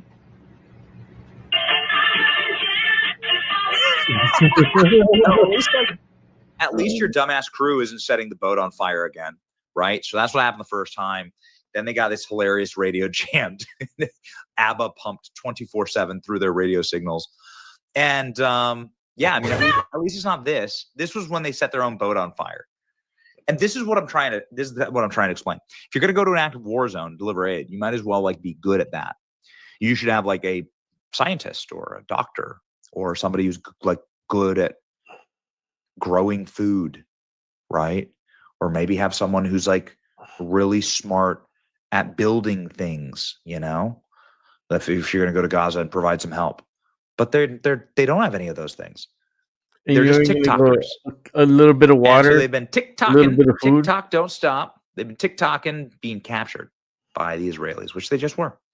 Greta's Gaza flotilla flooded with ABBA music on repeat as radio sign. It's just so funny. Oh Lord! All right, well, here we go. Another deportation video, hopefully, is in our future. Israel intercepts Gaza-bound aid flotilla carrying Greta Thunberg. Oh no, Greta. So what happened? Apparently, they've been intercepted. Israel claims Greta Thunberg's flotilla, seeking to break Gaza blockade, has Hamas ties. Oh no. They're saying that maybe this is being funded by Hamas. Greta detained by Israeli military again. Let's go ahead and listen. Thunberg, I'm currently on board the boat Alma as part of the Global Smooth Flotilla, a peaceful humanitarian mission to deliver aid to the civilian population of Gaza and to break Israel's illegal and inhumane siege. And it is likely to believe that we will be intercepted tonight by Israel, which would be a blatant violation of humanitarian and maritime law. Israel is not immune to international law. They must be held accountable for their war crimes. Stop the genocide, stop the occupation, and free Palestine. Again, they're just TikTokers. They don't know how to put out a fire. They don't know how to run their own radios. They don't know how to get haircuts. They just know how to post on TikTok. That's it. They're just really depressing, wannabe influencers. And this is what that looks like. The end result of that is this. Anyway, I don't want anyone to be hurt. I want both sides to just have a good time. And, looks like Greta has been detained by the Israeli military again. I can't wait to see what sandwich videos come out of this one. Greta Thunberg safely stopped, Israeli foreign minister says. Greta Thunberg's number of flotilla members who've been safely stopped and are being transferred to an Israeli port, according to Israeli ministry. Already several vessels of the Hamas flotilla have been safely stopped, and their passengers are being transferred to an Israeli port. Greta and her friends are safe and healthy. Okay. No. I just think it's funny. Okay. I think it's funny. All right. Here's Greta Thunberg's flotilla boarded by the Israeli military. Okay. Hopefully Greta will be legally jailed for many years. She'll stop doing these self-promotion stunts that risk lives. Yeah. I mean, dude, if you're going to go to, okay, so that's how far they made it to Gaza. There they go. This is notice how the clown flotilla is avoiding Egypt completely because Egypt has zero tolerance or patience for pampered Western activists. Mm-hmm. All right. There's a live feed here of the flotillas. So it looks like some of them are boarded. Some of them have not. There's like a tracker. It's like a tracker app here. So this one's been intercepted. That one's been intercepted. These are the ones that are sailing. So I guess there's a few of them. I say let them land. It might not be a popular opinion, but I say let them land. That's let them see the wonderful people of Gaza. I'd love to see how they treat these left-wing alphabet Western activists. With a little bit of water, panic erupts. That's nothing. They're surrounded by Israeli ships. They will soon all receive sandwiches. That's they what only you get. got enough supply for that one the family. Flotilla was intercepted by Israel. There you go. Here's the moment.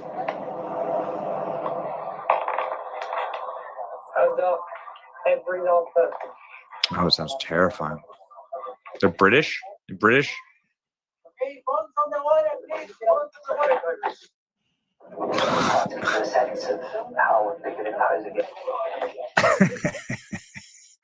Phones in the water?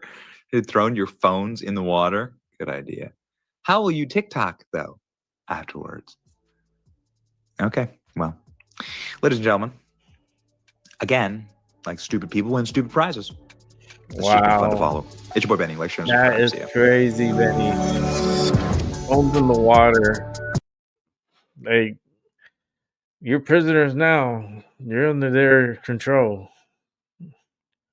No one told you, Greta, to go out there and do all this crazy shit. She's crazy. I don't know. She's just a really crazy one. All right, let's continue on with this here. All right, let's continue. Again with Mike Tobin, who is live in Chicago with more on the protesting. Mike. And Harris, ICE now maintains or says that they have taken some 800 people off the street who are in the country illegally. And ICE maintains that they are only targeting people who have criminal charges or criminal convictions in addition to their illegal status. Some of the examples ICE has provided. Stefan Sev from Austria, previously convicted of sexual assault, currently charged with murder, rape, or sexual abuse of a minor. Blanca Cecilia Sanchez from Venezuela. ICE says she's a confirmed member of Tren de Aragua. Yake Michelle Ramirez Alvarez, convicted of armed robbery with a firearm. There is fallout now from the multi-agency raid Monday night, Tuesday morning of an apartment building on Chicago's South Side. Border Patrol says the building had been taken over by squatters and ultimately criminal gangs. There were 6 high-value targets they were searching for as federal agents stormed the building and gained control. Democrats in Chicago complain that this is Trump militarizing the occupation of an American city. He is spending billions of dollars putting helicopters over people's heads and their housing and having people who are militarized and masked abducting people. Opponents of Operation Midway Blitz took to the streets yesterday evening. Hundreds gathered to oppose enhanced immigration enforcement. The protest was organized by the Coalition Against the Trump Agenda, an aggregate of protest groups in Chicago. The protest was peaceful. They blocked a little bit of traffic. The clashes have largely been restricted to the western suburb Broadview, where ICE has that processing facility. Harris, back to you. Mike, thank you very much. Tuesday's targeted immigration enforcement operation against suspected Venezuelan gang members involved more than 300 federal agents. And President Trump is now warning that the National Guard will be going into Chicago very soon. Those are his words. They are coming. Democrats in Chicago are lashing out against that. And here is Mayor Brandon Johnson. This is not about safety. This is not about immigration. This is about fomenting chaos and terrorizing the people of Chicago and cities across America. This is absolutely appalling. This president is an unstable human being, and it's right for this moment to check him. And we're calling on Congress to do its job. There's no way that anyone in this country should be okay with armed, militarized troops being sent to cities. Wow. A mayor that has crime out of control in his city is now trying to do a psychological profile on the president. Imagine that. Harris, that's exactly what he's trying to do. I just want to give Mayor Brandon Johnson of Chicago, the authorities in Chicago, J.B. Pritzker, a little constitutional law lesson. Number one, what is happening in Chicago is entirely different than what we are talking about in Portland and in Memphis. Number one, ICE is conducting operations. They have the federal authority to conduct. The Supreme Court has been crystal clear. ICE can conduct operations. It is the sole purview of the federal government, number one. Number two, federal agents have been deployed to protect an ICE facility. Oh, wait, where do you have the authority for that? Pretty clear. I cited it from the podium when we did this protecting the Portland courthouse. 40 U.S.C. 1315, you can deputize officers to protect federal property. Well, why do they need federal protection in Chicago at that ICE facility? Because DHS tweeted out pictures of what was found outside the ICE facility. Guns, handguns, weapons, 11 people arrested outside that facility. Donald Trump is crystal clear within his authority when he says I'm protecting an ICE facility and he deploys ICE to conduct operations. So any comparison to militarizing cities, it is totally unfounded. Perhaps pick up a constitution, maybe read some Supreme Court case law. Well, look, when you press against the federal government, which has a military in it, what do you think you're doing? I mean, of course you're going to get a response, and this isn't a one-off. We're seeing this more and more now, and we know the threats against it. So, you know, Rosanna, the thing that drives this, though, isn't the protesting necessarily. It's the people with the elected power. And if they wanted to, they could change their rhetoric.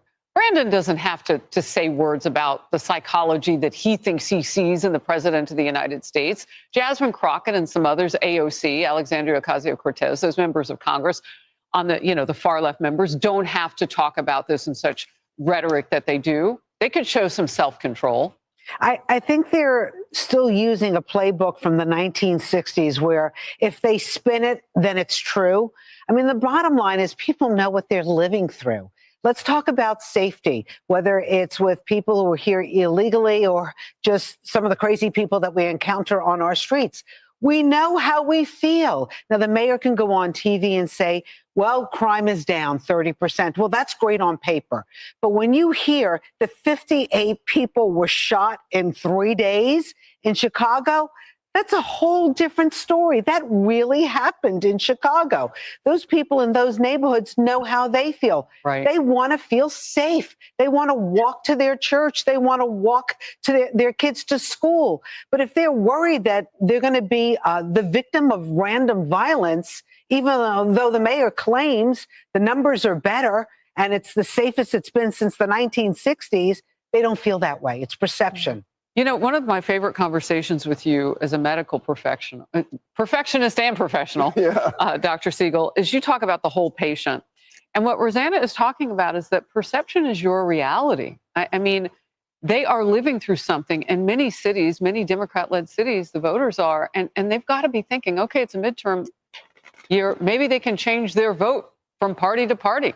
We might see that. I completely agree with her, and I agree with Kayleigh's comment about where this is. Let's do a quick mental status check on the situation. Yeah. Is this Trump derangement syndrome, or is it Brandon Johnson, Mayor Johnson derangement syndrome? I'm going to show you why it's Trump derangement syndrome. Chicago is the gangland capital of the United States. Even if you don't include Tren Diaragua, you've got 150,000 residents in Chicago that are related to gangs in some way. He doesn't have a safe city. He could say the crime rate's down 1% or whatever, but the gangs are propagating in the south side of Chicago, and then the illegals come and they attach to it. And you read at the beginning what they're like. They're accused of rape. I mean, look, maybe not convicted yet, but President Trump is sane to go in there and try to fix this or try to make it safer. And one more thing, I wrote a fear book.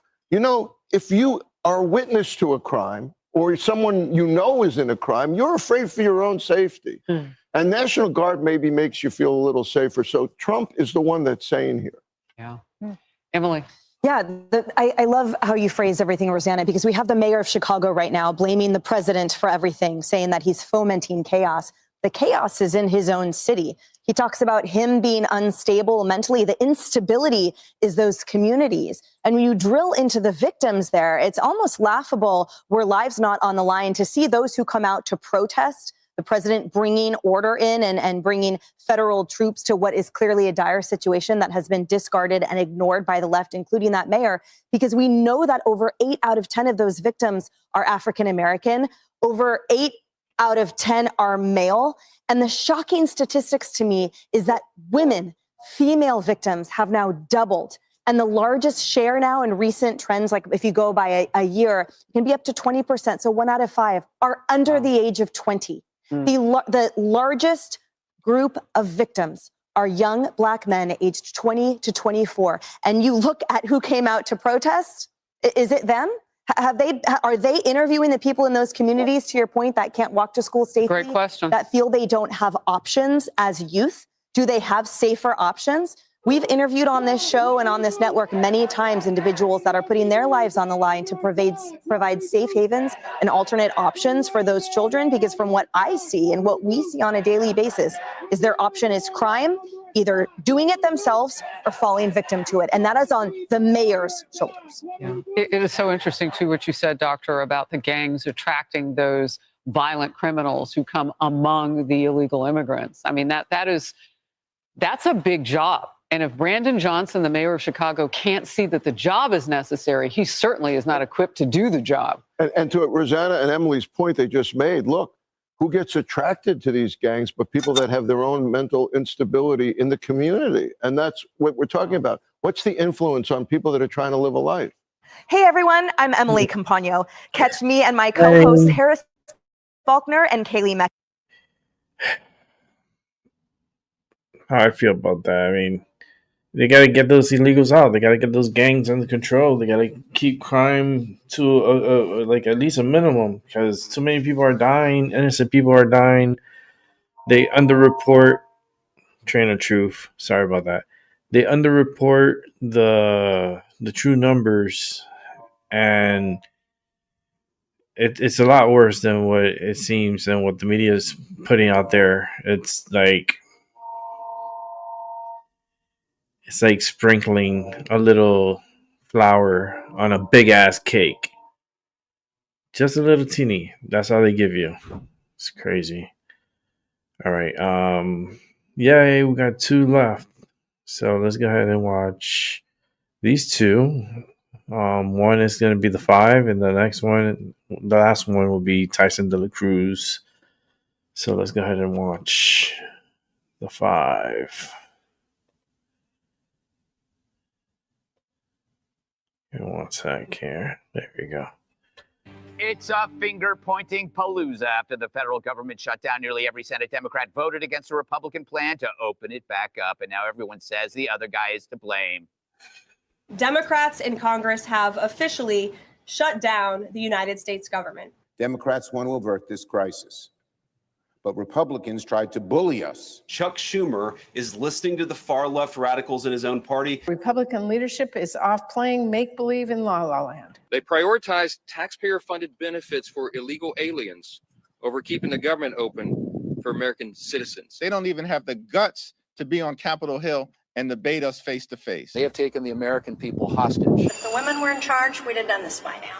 Oh, sexist! Sexist. President Trump already squeezing Chuck Schumer's state. The White House freezing $18 billion in New York City infrastructure funding. And DJT is warning the Dems that the shutdown layups could be irreversible. We can do things during the shutdown that are irreversible, that are bad for them and irreversible by them, like cutting vast numbers of people out, cutting things that they like, cutting programs that they like. When you shut it down, you have to do layoffs. So we'd be laying off a lot of people that are going to be very affected. And the Democrats, they're going to be Democrats. Amid the shutdown drama, 47's been trolling the hell out of Dem leaders, slapping sombreros on Hakeem's head, shoving Trump 2028 hats in their faces, serving up Diet Cokes, and showing off Biden's auto pen portrait. Watch this. When he tried to hand you that Trump 2028 hat, what was your reaction? Well, actually, he did not try to hand Leader Schumer and I the Trump 2028 hat. They just randomly appeared in the middle of the meeting on the desk. It was the strangest thing ever. And I just looked at the hat, looked at JD Vance, who was seated to my left, and said, "Don't you got a problem with this?" And he said no comment. Poor kids. It's not like they weren't trolling the Republicans for the last 10 years by calling us Hitler and Nazi. They can't take a sombrero. Lighten up, champ. Okay. That was my monologue for today. Okay, so these shutdowns happen with such regularity. It seems like it's not about the participants. It's about the system itself, Dana. And you're a systems thinker. It's like they're taking Miralax. Yes, exactly. When the government shuts down, the consequences are felt by the citizens and not the shutdowners. So, shouldn't that be reversed? Yes. Okay, so let's go back just a little ways, trip down memory lane. Mm-hmm. In October of 1995, at the first government shutdown, that was my first day on the job on Capitol Hill working as a press secretary. Didn't know if I was essential or not. It was a big deal. It was the first one. Mm-hmm. And it lasted a long time. There were headlines everywhere. This is Newt Gingrich. This is actually Mark Penn, who a lot of people see on this program. He was advising Bill Clinton at the time. He said, "Let the Republicans do. We will win this." And they felt like they did, of course, going into that next midterm. So then you have a situation where it happens over and over and over again. I have a friend down in Florida who's very involved in politics. He was out and about last night. So he asked everybody what they thought about the shutdown. Nobody knew what was happening. Right. Because what's happened is over time, the shutdowns have become so anodyne that you're not going to miss your Social Security check. Everything is, did you like that word? I'll have to look that up. That's a great word. I like it. Anodyne. Pretty much working. You're not personally affected by it. The White House becomes like Home Depot, where you could just walk around. I mean, not the White House, the government itself becomes like Home Depot. There's just nobody there to help you. And if you're a conservative, you're thinking, great. Yeah. The government shut down. That means they're not going to be able to do anything. The other thing is when the Democrats want to play chicken with President Trump, I mean, come on. Who do they think is going to win? He doesn't mind doing irreversible cuts. The part of this is actually, it's bad for both sides. I think it's bad for the country. We should be able to do this in a reasonable way. But there's a woman, my last point is that Neera Tanden, she worked at the Obama and the Biden White House and also for Hillary Clinton. Bozo. She was attacking members of the media for pointing out that Democrats shut the government down, but like they literally did. There were 13 votes that they took, and then they decided at the last minute they didn't. Now the Democrats will have to decide how much do they care about Chuck Schumer's political future. Right. 3 Democrats have already crossed over, and if the political pain for them gets much higher, then they could have more. But I do think this could go on a while. We'll be talking about this a while. Ah, excellent. Because this is my favorite topic. Jesse, I love the seriousness with which CNN placed the. I look forward to it. 7. It's almost as though they. I get a notification. For decades, they have mocked Republicans. They've ridiculed them, and now the shoe's on the other foot, and they're like, "This isn't funny at all." Yeah. Stop. CNN's asking Republicans to condemn a hat. Yes. It's just a hat Mexicans wear to keep the sun out of their eyes. Why do they hate Mexican culture? I don't see what's racist about putting a sombrero on anybody. Yeah. Mexicans love sombreros. Yeah, we wear cowboy hats. They wear sombreros. Why does CNN hate Mexicans? That's a fair question. Right. And the question is, why is Trump putting the sombrero on Hakeem's head? It's because Hakeem is shutting the government down to give Mexicans health care. And so I don't understand, if they call us Nazi, we can't put a sombrero on you. I mean, they look really, really uptight. And Trump looks loose. He looks confident. And he has all the leverage because he doesn't need anything. He got everything in the big, beautiful bill. The Democrats need stuff. They want to give stuff away. And they decided to fight this out now. And it's really not the right time. Trump is going to just start doging everything. Their windmills, their stupid, bloated programs for two-spirited people. It's all coming down. You think Democrats are just going to sit around and run out the clock? You think Trump is going to cave and say, okay, let's give billions to illegal aliens so they can get sex changes? You know, illegal aliens can actually get government-funded sex changes in California. That's what this is about. Biden paroled millions of people. He flew Venezuelans into the country and gave them access to health care. He said, if you are an asylum seeker, we're going to give you health care. And then in states like New York and California, you get it and the government funds it. And Trump's saying, no mas. That's all this is. And Schumer looks really dumb. Because the only reason he's doing this is to save face because his far left base wants action. And so he's going to give him a little action and then he's going to cave. And then what? Then what? I mean, AOC's already come out and said, hey, if you guys want to negotiate this, I'm your girl. How do you think that looks to Schumer? He's already losing power. Hakeem's getting clowned. Or up, even care. Well, give the way Jessica, Jesse makes some excellent points in there. Let me boil it down to this. And I think Jesse hit it. Isn't this entire budget conflict a direct result of the border fiasco? And that you combine open borders with free stuff, and you have this massive opportunity cost on state and national budgets. And that's what we're seeing right now is a direct consequence, the abdication of your border responsibility. What say you, Miss Tarloff? I say nay, no mas. Not correct. The border crisis, which was a real crisis that I acknowledged here on the television, did not make the GOP go for all the provisions in the reconciliation bill and give massive amounts of tax cuts to billionaires and take away Medicaid coverage from the poorest Americans. They did that themselves, irrespective of whatever happened at the border. Medicaid yeah, they did do that. Who? Actually, yes. And to cite it again, just listen to Josh Hawley talk about it if you don't believe me. Jesse said they're doing this because they want to give illegals health care. That is not true. It is prohibited. 2 points that are important. Where is it prohibited in New York, in California? Federal statute. But States are allowed to do whatever they want. Where do they get the money? No, they get the money from the feds, Jessica. Right. This is musical chairs. Then let's talk about the provision that they're trying to strike down from the big, beautiful bill, this section 71109. Not that one. That one in particular, which eliminated Medicaid coverage. They're trying to get this reinstated for groups that are here lawfully including refugees, survivors of domestic violence, and trafficking victims. That's what the GOP, if you're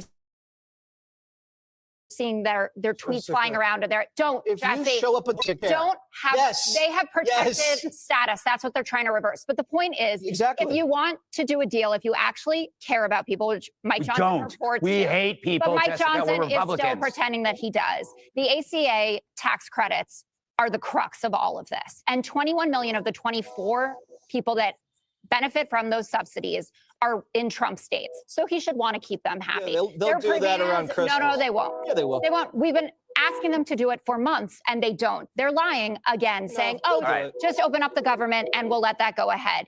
114% is how much those premiums are going to go It's up. your If they- program. You guys set the date Your for it to people eclipse, are on and then it. you guys juiced up the premiums for COVID level spending. There they is- just say they want to bring it back down to There pre-COVID. is Jessica. there's a reason that Have your you even bill read has. this? Yes, of course. How do I know more You about don't. this? I think That's you're why confused lying about the it. I know details. exactly what the I'm gonna levels give are. you some You don't know information to about read in the section. commercial break. I'm not reading anything. Let me bring you Paul. give All me. right, look, it was supposed to be temporary. Just like Trump is saying, we have an opportunity here to do some things that are irreversible, which, by the way, do it right. If they're going to use this to identify superfluous employees at the federal level, do it with the 60-day notification that's required under civil service law. And that way it's done correctly and won't be challenged in the courts. But let's go back to the opportunity. They used COVID to throw all of these subsidies in. And like any entitlement, when you go to take it away, people have strokes. That's how everybody loses their mind.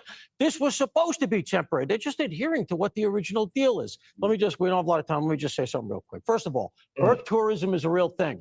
All right. They come here, they have the babies, they get prenatal care, then the kid's a citizen, that's it. China, there's entire industries devoted to that. It happens, Jessica. I've been here in New York City. You got to rush them to the hospital. I'm not going to say no, the woman's in labor. Oh, but she's here illegally and she's from wherever. They're not going to say, go have your baby on the street. Of course, they're going to take care of the person. We absorb those costs. Those costs do come from the federal government ultimately. Lastly, if you want to see where this stuff leads, just to make a macro point, I got to go back to Milton Friedman. You can't have open borders and a full safety net. You just can't have it. It's just a truism of life. And if you want to see where it goes, look at I'm going to say it again and I'm going to get tortured, the nut job archipelago of our cities, right? Johnson himself in Chicago has said, we've reached a point of no return. Well, then do something about it. You're the one that's been nothing but Democrat rule all of these decades. You're the ones who enacted this. You got to undo it, and they won't. And just to expand the canvas a little bit, where this ultimately leads is Europe.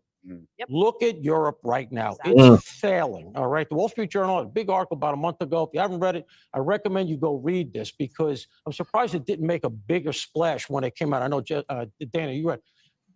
Europe is falling apart. It's because Epcot's got more juice than Europe. It's a fake Europe. They're losing all of their GDP. They have no borders. All of the all the pathologies of the far left have taken full hold in Europe. If you challenge them in any way, you're racist, you're sexist, you're homophobe, pick it. And as a result, they have about as much juice these days as an island off of Florida. So that's where this is going. And if you can't see that being $37 trillion in debt is leading us where Europe's irrelevance now resides, then you know what? You're choosing obsolescence, and I'm sorry. All right, we got to move on. Click here to subscribe to the Fox News That was a good YouTube episode. page to catch our hottest interviews. That was a really good episode. Maybe if you want to continue watching it, you could go over to Fox News and watch. But we're going to finish off the night with some Tyson DeLacruz. He'll be here tomorrow, 7:30 p.m., 4:30 Pacific. Yeah, it's going to be a good show.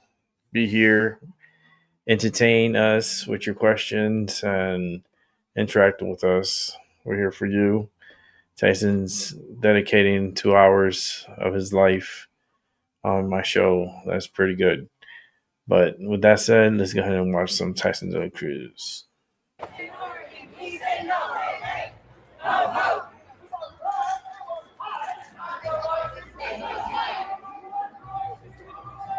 America, we've got a story that perfectly captures everything wrong with liberal governance in one spectacular display of delusion. Portland, Oregon, the same city that has been a war zone for years, is now suing President Trump to stop him from sending National Guard troops to protect federal facilities. But here's the kicker. They're doing this while facing a $93 million budget deficit that's forcing them to close community centers and basic services. But first, our big story this morning takes us to Oregon, where the state and city of Portland are now suing the Trump administration to try to block the National Guard from deploying to Portland. Let me get this straight. Portland can't afford to keep their parks open, but they've got money to hire lawyers to fight federal troops who are trying to protect ICE agents from domestic terrorists. This is liberal priorities in a nutshell.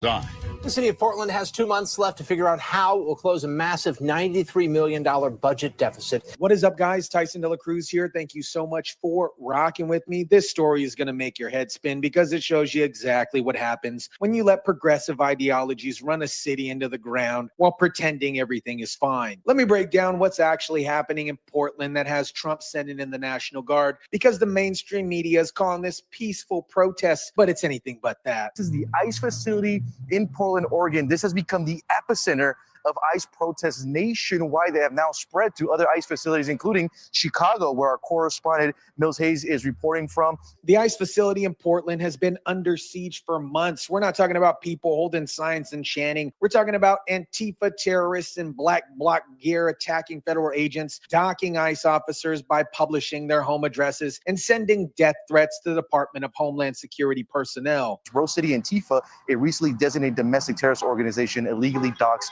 ICE officers. They publish their home address online, and on public flyers, individuals associated with Antifa also sent death threats to DHS personnel. And think about that for a second. These aren't protesters. They're domestic terrorists who are literally hunting federal agents at their home. They're putting ICE officers' families in danger because these agents are just doing their job, deporting people that shouldn't even be here in the first place. And Kelly, we were here last night, and around 25 to 30 protesters gathered here wearing that black bloc attire, covering their faces. It was a much smaller turnout compared to some of the other nights. We were expecting a much larger turnout later today. Black bloc attire, face coverings. This is the uniform of domestic terrorism. These aren't concerned citizens exercising their First Amendment rights. These are organized criminals conducting coordinated attacks on federal facilities and federal employees. And here's what really gets me. Portland's leadership has been enabling this for years. They've created a sanctuary environment where Antifa can operate with impunity while law-abiding citizens and federal agents live in fear. Now let's talk about Oregon's Governor Tina Cortex's absolute delusional response to Trump's deployment. And can we address the elephant in the room here? Tina? What kind of serious leader goes by Tina when dealing with federal law enforcement and national security issues? We are I have a friend named Tina. the central city of Portland, Oregon, and it is a beautiful day. And we are very happy to be here speaking with you today. Listen to this opening. It's a beautiful day and we're happy to be here. This sounds like she's hosting a garden party, not addressing domestic terrorism and federal intervention. This is the level of seriousness we're dealing with from Portland's leadership. There is no insurrection. There is no threat to national security, and there is no need for military troops in our major city. No insurrection, no threat to national security. Meanwhile, federal agents are being doxxed, threatened, and attacked by domestic terrorists. ICE facilities are under siege, but according to Tina, everything is peachy. And you can tell because you're here with me in Portland. You can see that this city is safe and calm. It is a beautiful day to be here. This is the most tone-deaf response I've ever heard from a government official. You can see the city is safe and calm. Yeah, because you're standing in a carefully selected location with security, not at an ICE facility where federal agents are under attack. For those of you who are here downtown or watching at home, you know that our city is not the place that people think it is from years ago.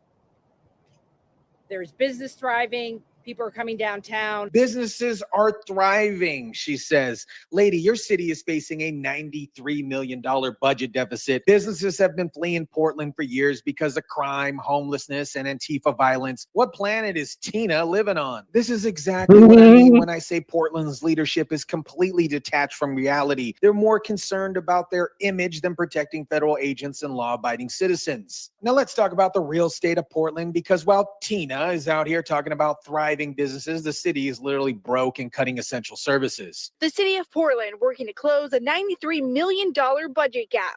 On Wednesday, the council held its first work session to discuss potential cuts. $93 million. That's not a rounding error. That's a massive financial crisis that shows years of mismanagement and failed progressive policies. And what are they cutting? Parks, recreation, transportation, and potentially public safety programs. Some of the options include $23 million in cuts to Parks and Rec and $22 million to transportation.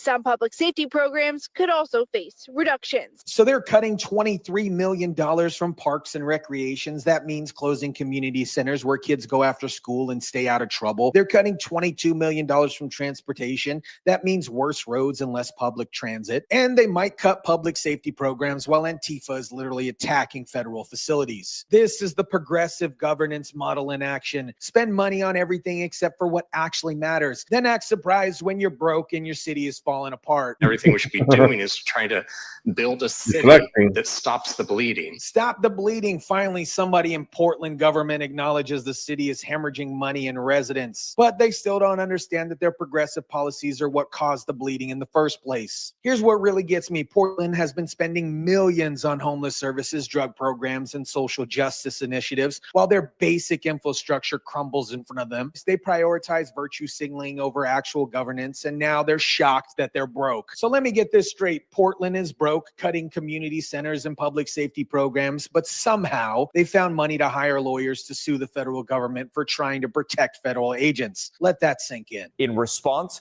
the state and city of Portland sued the Trump administration in it, saying the deployment is not based on any legitimate threat, but is instead political. Not based on any legitimate threat. Meanwhile, ICE agents are being doxxed and threatened by domestic terrorists. Federal facilities are under siege, according to Portland's lawyers. There's no legitimate threat. This lawsuit is going to cost taxpayers hundreds of thousands of dollars, if not millions of dollars in legal fees. Money that could have gone to keeping community centers open or fixing roads. But Portland's priorities are clear. Protect Antifa terrorists, not American citizens. Oregon's governor said she spoke to President Trump and told him Portland is doing just fine. Portland is doing just fine with a $93 million budget deficit, Antifa attacking federal agents, and basic services being cut. This is what fine looks like to progressive leaders. The federal government has a constitutional duty to protect federal facilities and federal employees. When local government fails to do that, which Portland clearly has, federal intervention is not just justified, it's necessary. Portland is following the exact same playbook that we've seen in San Francisco, Seattle, Los Angeles, and other progressive-run cities. First, they prioritize ideology over results. Then they enable criminals while punishing law-abiding citizens. Finally, they blame everyone else when their policies inevitably fail.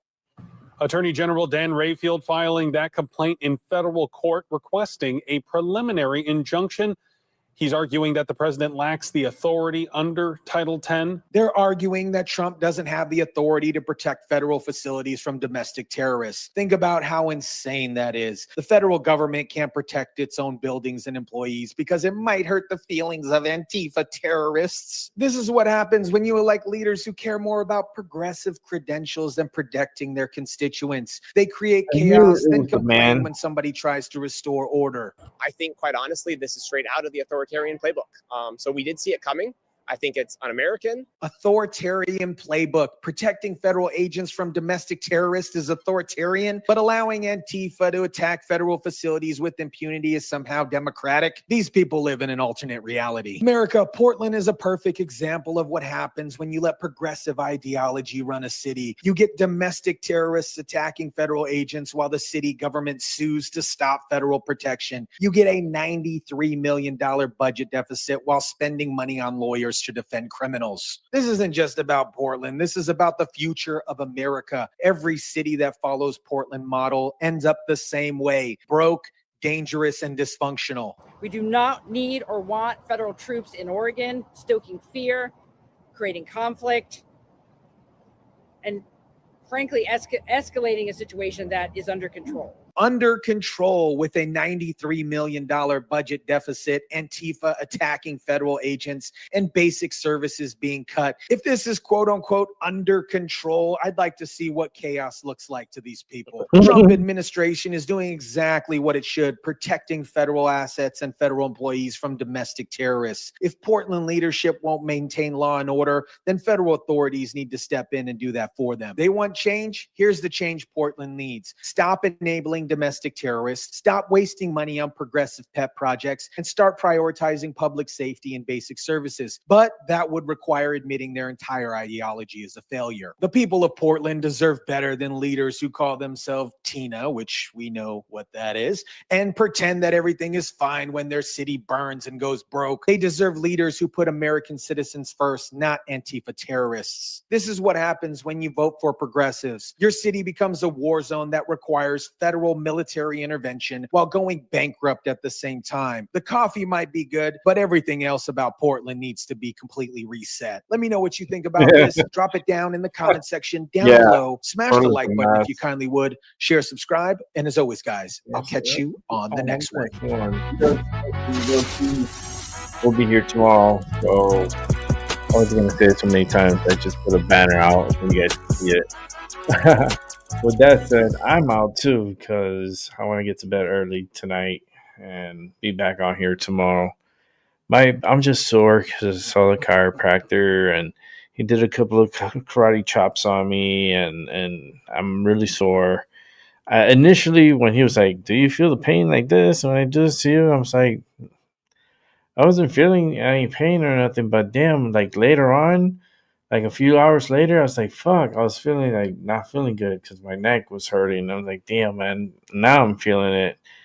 I wasn't feeling it right away, but I'm feeling it now. I'm ready to go to bed. So with that said, thank you for watching. And for those who are rewatching, I appreciate you so much. Just remember, like Tyson says, leave a like and please subscribe. And have a good morning, good afternoon, and a good night. And I'll catch you on the flip side. And then, like I said, I'll be back on tomorrow. We'll see if I do a wake and bake or something. Depends how I feel. I've been feeling like really achy. But it's the change of the season. It's already getting cold outside. So the temperatures have been getting into the low 40s. Even up to like the upper 30s, like 39. So I think tonight is gonna get cold. My body's feeling it. It just feels weird. My spine just acts really weird. But yeah, it's gonna be 40. Actually, yeah, 40, 39 tonight. So that window's open. Gonna get that natural air. And give my AC the break it needs and give me a break fucking paying the bills on it. Anyhow, I'm out of here, guys. Have a good night. I appreciate you guys so much. And stay peaceful, all right? Good night.